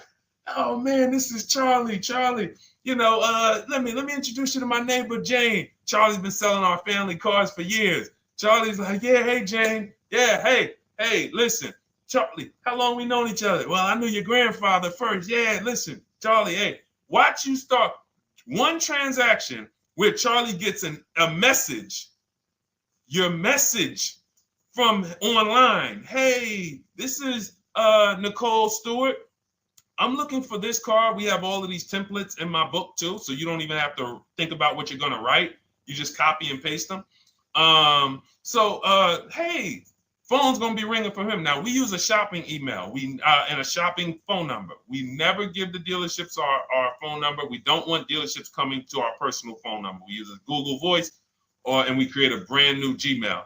So you look and next thing you know, you're getting a phone call. Hey, Miss Stewart. Hey, Nicole. Calls you by your first name because, he knows your grandfather and everything. Hey, Nicole, I just got the email saying you wanted to get some you were shopping online. Like, what? Come on. So when are you coming in? You come on in. No, actually, I decided I'm going to get a couple offers. I just want to make sure. Now Charlie has to compete. Now Charlie has to compete. And you're going to see that Charlie doesn't like to compete. He likes to make you think he gives you a great deal. And what you're going to see is Charlie's not going to win that battle all the time. Now, sometimes they'll go to bat and say, listen, I just got to do. But if he works for an 80% dealer, they're not going to let him go low enough to sell the car to you and win the bid. They're not going to let it happen. He can't do it. And then Charlie, that'll be the last barbecue that Charlie came to. Last barbecue. Oh, man. So, wait a minute, Molly. Pull up Molly on Facebook's comment. Dolan, she just commented. We are live, y'all. This is our Monday, May 12th show. We do these shows from Monday through Thursday, 12 noon to about 1:30. So make sure you set your calendars and tell your friends and family, because they're out there shopping right now and they're getting their heads chopped off. I hope YouTube doesn't censor me for that, but they are. And if we were to look at their car deals compared to what our people are paying, you would be like, yo, they got. So pull up Molly's comment, please. Okay, there we go. After listening to you, okay, I got called in for another option of SUV I ordered, and boom, they had over $6,840 in options. Ceramic coating, tint, theft protection, yet they kept going down on the price but never removed it. I left. See, and this is, so there's two. One thing you did wise was to not take the deal. What I want you to get to is the point where people can no longer waste your time. When you get to a point, see, with all of you using the Cars from Home system in my digital book, it's impossible to have anyone waste your time. Because when they waste your time, they actually still feel like they won. I'm going to tell you why. We're going to sell this car to someone else, and you still need a car. So that's why that's a reason why who's heard wait till the end, this bad negotiating advice, wait till the end to tell them you have a trade. They know that they literally will do this whole negotiation. You've been in there for 3 hours, 4 hours. Now you spring your trade in on them, and they know, well, we don't have to give her what she wants. We don't have to give her $16,000. Yeah, offer her 14. Offer her 14. Because she's been in here negotiating back and forth. We already dropped our price a little bit. We still got profit we're making, but listen, let's try to make some of that back on the trade-in. All right, offer her 14. Now you've been in here and you're like, no, wait, I know I could get 16 for it. Listen, the car's worth 14. I mean, listen, if you could get 16, God bless. Now they're in a position of strength, because if you walk away, you still need a car. You've wasted hours of your time. And if you take the deal, they won. So it's like some people be like, man, because that's what they're thinking about. You know how many people say, Dad, all right, I know I feel like I could get 16, but do I really want to go through this all over again? All right, let's just do the deal. Lost. Didn't get the money for their trade-in. Have no idea if they're getting a good price on the new car. They haven't gotten other offers. That's the car business. That's what 95% of people do. That's the car business. Leave thousands on the table. And now we can talk about the 3 pillars of great car deals, because that actually ties into what we're talking about here. Thank you, Nicole. Thank you. Helping out the community. Listen, I help everybody willing to listen. I have the benefit of actually teaching something that is so effective. I get hundreds of people that write me and send me deals and get results. So I have a real-time gauge on how we're doing. Real time. Versus somebody who sells stuff, but they don't really care about the result. So you'll buy stuff and you're like, whoa, this is not the result I thought I was going to get. All we do is hold ourselves accountable to the results. And as long as we keep getting these emails in, as long as we keep getting people writing us, taking pictures, sending stuff, we know people out here getting the same types of deals that I would be getting. And that's what I want. I don't want anyone taking a deal that I wouldn't take. As somebody who's done thousands of transactions with Mercedes and General Motors, leased 7 cars. I'm the one my friends call. They've been calling me for 7 years, 8 years. Deshone, all right, man, I need a car. I'm good. Listen, this is what I do. And the way that we give them peace of mind is the comparison offers. You only have peace of mind with comparative offers. There's nothing else. That's why you can buy spaghetti sauce, and that's why you can buy a TV on Amazon in 5 minutes, 10 minutes. Because you're going to go through, boom, okay, all right, let me check Walmart.com. All right, let me check this site. All right, let me check this site. All right, this one's the best. You spend $800, $400 in 15, 20 minutes. And not feel buyer's remorse because you've seen the options. Buyer's remorse comes from not seeing other options. It's that simple. All right, let's go. All right, Dolan, we got time for. All right, yeah, throw another one in, Dolan. Let's go. All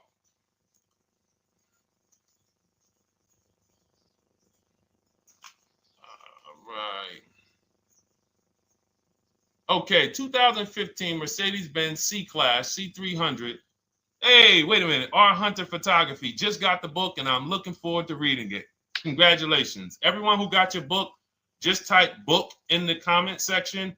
I just want to give you a shout out. Thank you so much for those. If you have the book or if you just got the book, just type book. Thank you so much, R. Hunter Photography. Appreciate you. Make sure you send me your success story. That's what I care, whether you buy, lease, or purchase. Even when you use the bank bidding war, show me, hey, yo, this bank was at this interest rate. This bank was at this interest rate. And then the dealer got me this. Write me all of that stuff. I love hearing all of that. Michael, good to see you. Michael McLaurin on TikTok. Thank you so much. Use it and win. Use it and win. I want that book to return to you $5,000 to $10,000 per deal. So every single time you do a car deal, that book should be returning to you $5,000 to $10,000 per deal. All right, 2015 Mercedes C-Class, 85,000 miles. What are you thinking? See, there's nothing there. You get what I'm saying? There's nothing there. You have nothing to compare it to. Now, here's the thing.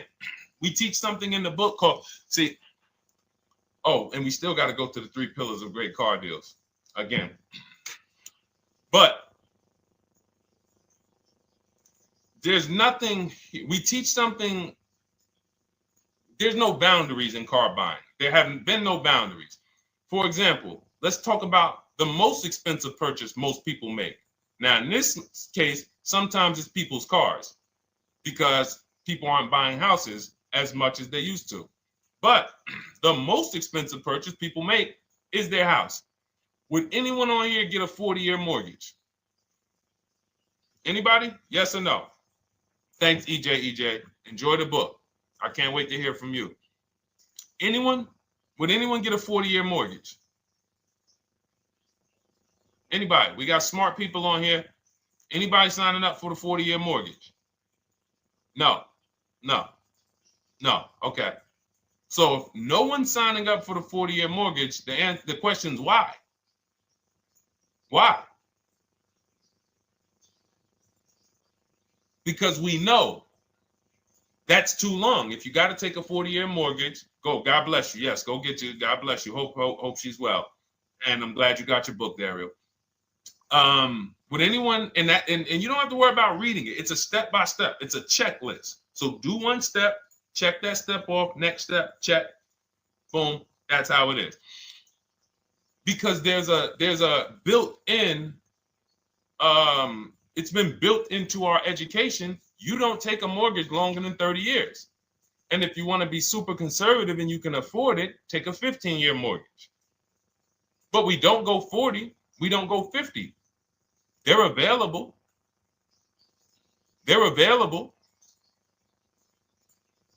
That's the same thing with 8-year car loans, 7-year car loans. And when we look at, so we have something called the rule of 72, which is 6 years. and the 10th birthday. What this says is you should never take a loan longer than 6 years, 72 months, and you should have the car paid off by the 10th birthday.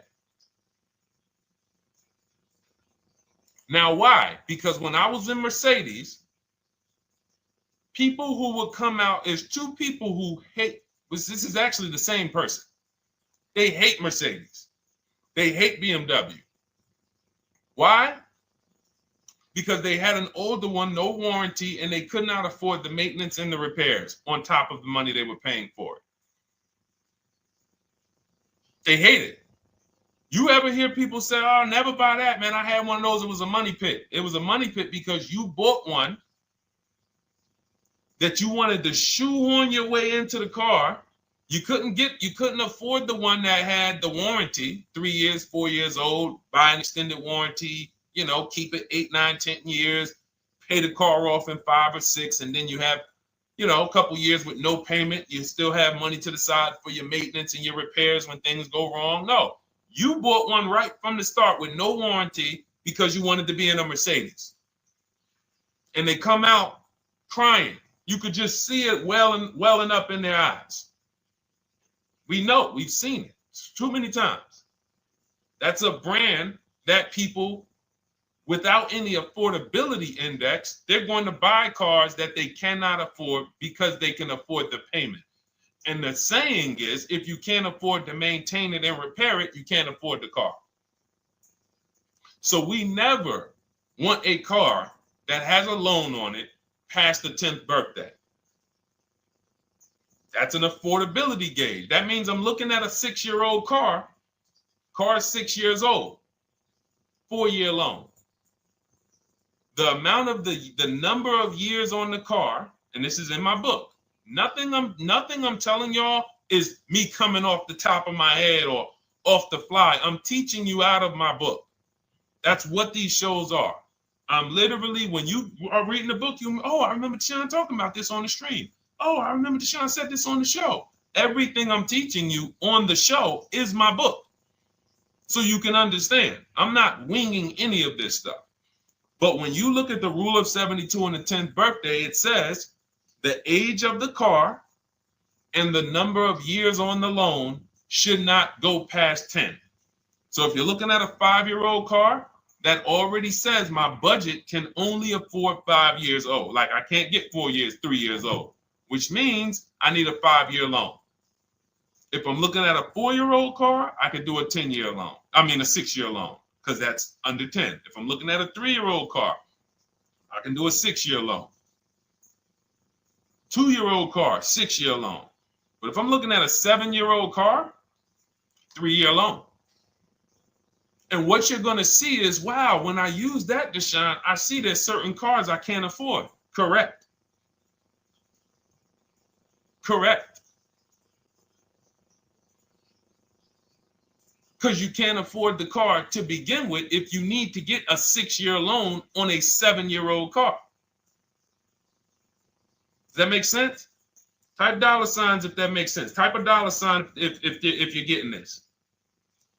Type a $sign and let me know you're getting this. Never heard of a 40-year mortgage. Exactly, Artelis on Instagram. I didn't hear about it until I started teaching this. Because the reason we created the rule of 72 on the 10th birthday is because we wanted to bring the same standards that they have in mortgages to the car business. There are people who only get a 3-year loan on a car or a 4-year loan on a car. That's like a 15-year mortgage, short-term mortgage. And then there's people who say, all right, I want to do a more average 5 or 6-year loan. That's your 30-year mortgage. But when you start going to 7-year loans, that's 84 months on a car, you're moving to like a 40-year mortgage. You are going past affordability. This is a sign. This is a red flag. I cannot afford this car. I cannot afford this car. Let me look at less car. Let me look at what I can sacrifice. We talked about that earlier. Can I sacrifice size? You don't usually want to do that unless you're getting a car that's just big for no reason. Oh, I just like big cars. Well, you might not want to get a big car in this time. You might want to go smaller. But never get a car that doesn't cover your needs in terms of size. What you really want to look at is amenities. All right, I don't need the big sunroof and the leather and all of this stuff. You know what? Let me go to the next amenities down. Class. So you're like, oh man, I'm used to driving Lexus. I'm used to driving Mercedes. I'm used to driving Genesis. I'm used to driving Infinity, Acura. No, maybe you got to go down to the next class. You'll save $5,000-$7,000 going to a lower class of vehicle. These are the things that you want to be looking at. This is how you want to approach. This is how you don't. This is how we win. This is how you understand your car transactions versus just like, all right, time to get a car. Can you just do this for me, Mr. Person who I know is going to make money on me, and it's your job to make money and they're going to fire you if you don't make money on me? Could you just get me the best deal possible? No. DJ EJ, thank you. Ray, getting value out of it. I see you. Awesome. Deshone, how much should we try to negotiate out the door? That's a bidding process. See, that's a feeling for, we don't worry about that. I'm going to tell you why. Some deals, their best deal is going to be $10,000 off. Some cars, the best deal is going to be $5,000 off. Give you an example. In some deals, the best deal is going to be, you're not ready for this, almost $30,000 off. Now, let me show you each one. So when you look at, where's Tiffany? So Tiffany, no, that's Chris. Hold on. That's Kanika. Oh, wait a minute. All right, let's go to the. So the question you're asking reflects normal negotiation, which is we're feeling for the bottom. We don't really know where the bottom is. We're feeling for the bottom. And you're feeling for the bottom, it's a losing strategy because you don't know how deep, you don't know how low the bottom is. When you feel like in your gut, okay, I think this feels like the bottom, you take the deal. Losing strategy. Because the bottom is different for everyone. So you look at somebody like Sean. Sean gets 15, he bought an F-150 Lightning. He got, with the discount from the dealer and the hidden money, unadvertised rebates, over $20,000 off his F-150 Lightning. Over $20,000 off. Now, you look at somebody who, let's see if we can find Kimberly. Kimberly, when she got her Maserati, I love just keeping Kimberly up because she's like, you know, she got over $20,000 off her brand new Maserati when she got it, even though it was last year. But I want to look for a smaller deal. So I think I might have took Tiffany's down. Hold on. Because Tiffany got a Mazda. Hold on. I used the strategy in your book. Hold on. Tiffany got a Mazda, and when she got her bids, her best offer was $6,300 off. That was the best offer on that car. But she had other offers that were $3,000 off, $2,000 off, sticker price, over sticker. That was $63,000 off, $6,300 off. Then you look at somebody like Milligan. Milligan got the biggest discount I've ever seen in my life. She got a $79,000 car. She got her bids, and she got almost $30,000 off. It's $79,000. She paid $51,359. Brand new car. Brand new car. Brand new car. So do you see that if we're trying to feel for the bottom, let's say you think, all right, $3,000 off. I guess that's a good deal. You're getting beheaded. So we cannot feel for the bottom. That is buyer's remorse prone. That is how we have buyer's remorse. The only thing we do is we sit at home, we get bids. That's the name of the game. When you are getting bids, life changes. You now know, oh, this deal is taking off 8. This deal is taking off 2. This deal is taking off 8. This deal is taking off 10. This deal is taking off nothing. Oh, the $10,000 dealer wins the bid. You took off $10,000. That was the bottom. And again, we use the 25-to-5 strategy where I show you how to connect with 25 dealers in 20 minutes from home. You get your bid. You want to call around, do it by phone, call and get your bid by phone. We do this by email without talking. That is what's in my book. That's how we do it. So everything we talked about is in my new digital book. Cars from Home, 7 Steps to Saving Time, Money, and Avoiding Dealerships. Normally $97, part of our welcome offer. You get your copy for $24. That's 75% off. In my TikTok bio, click that link. My Instagram bio, click that link. Or YouTube comments in the Facebook comments, deshonsbook.com. 2 hours, get your $24 and let that continue to make money for you and keep money in your family. We didn't talk about. We didn't talk about selling leases and equity in leases. We didn't talk about the bank bidding wars. We didn't talk about, we dig deep on leasing versus buying. We hit on a lot today. Now, for those of you who are like, Deshone, I'm just meeting you, I don't really trust you yet, then start with my free cheat sheets. Dolan will put a link for you. You can go to DeshonesCheatSheets.com, put a link in the comments, and just start with my free cheat sheets. We've given thousands of people have started with my free cheat sheets. That'll expose you to the Cars from Home world, because once you see the value, like, wow, this is what Deshone's giving us for free. What is in the book? The book is your step-by-step checklist, step-by-step blueprint. But if you're like, you know what, let me just get started with the cheat sheets, go grab the cheat sheets. Now, mark your calendars. We're here Monday through Thursday, 12 p.m. Eastern Time.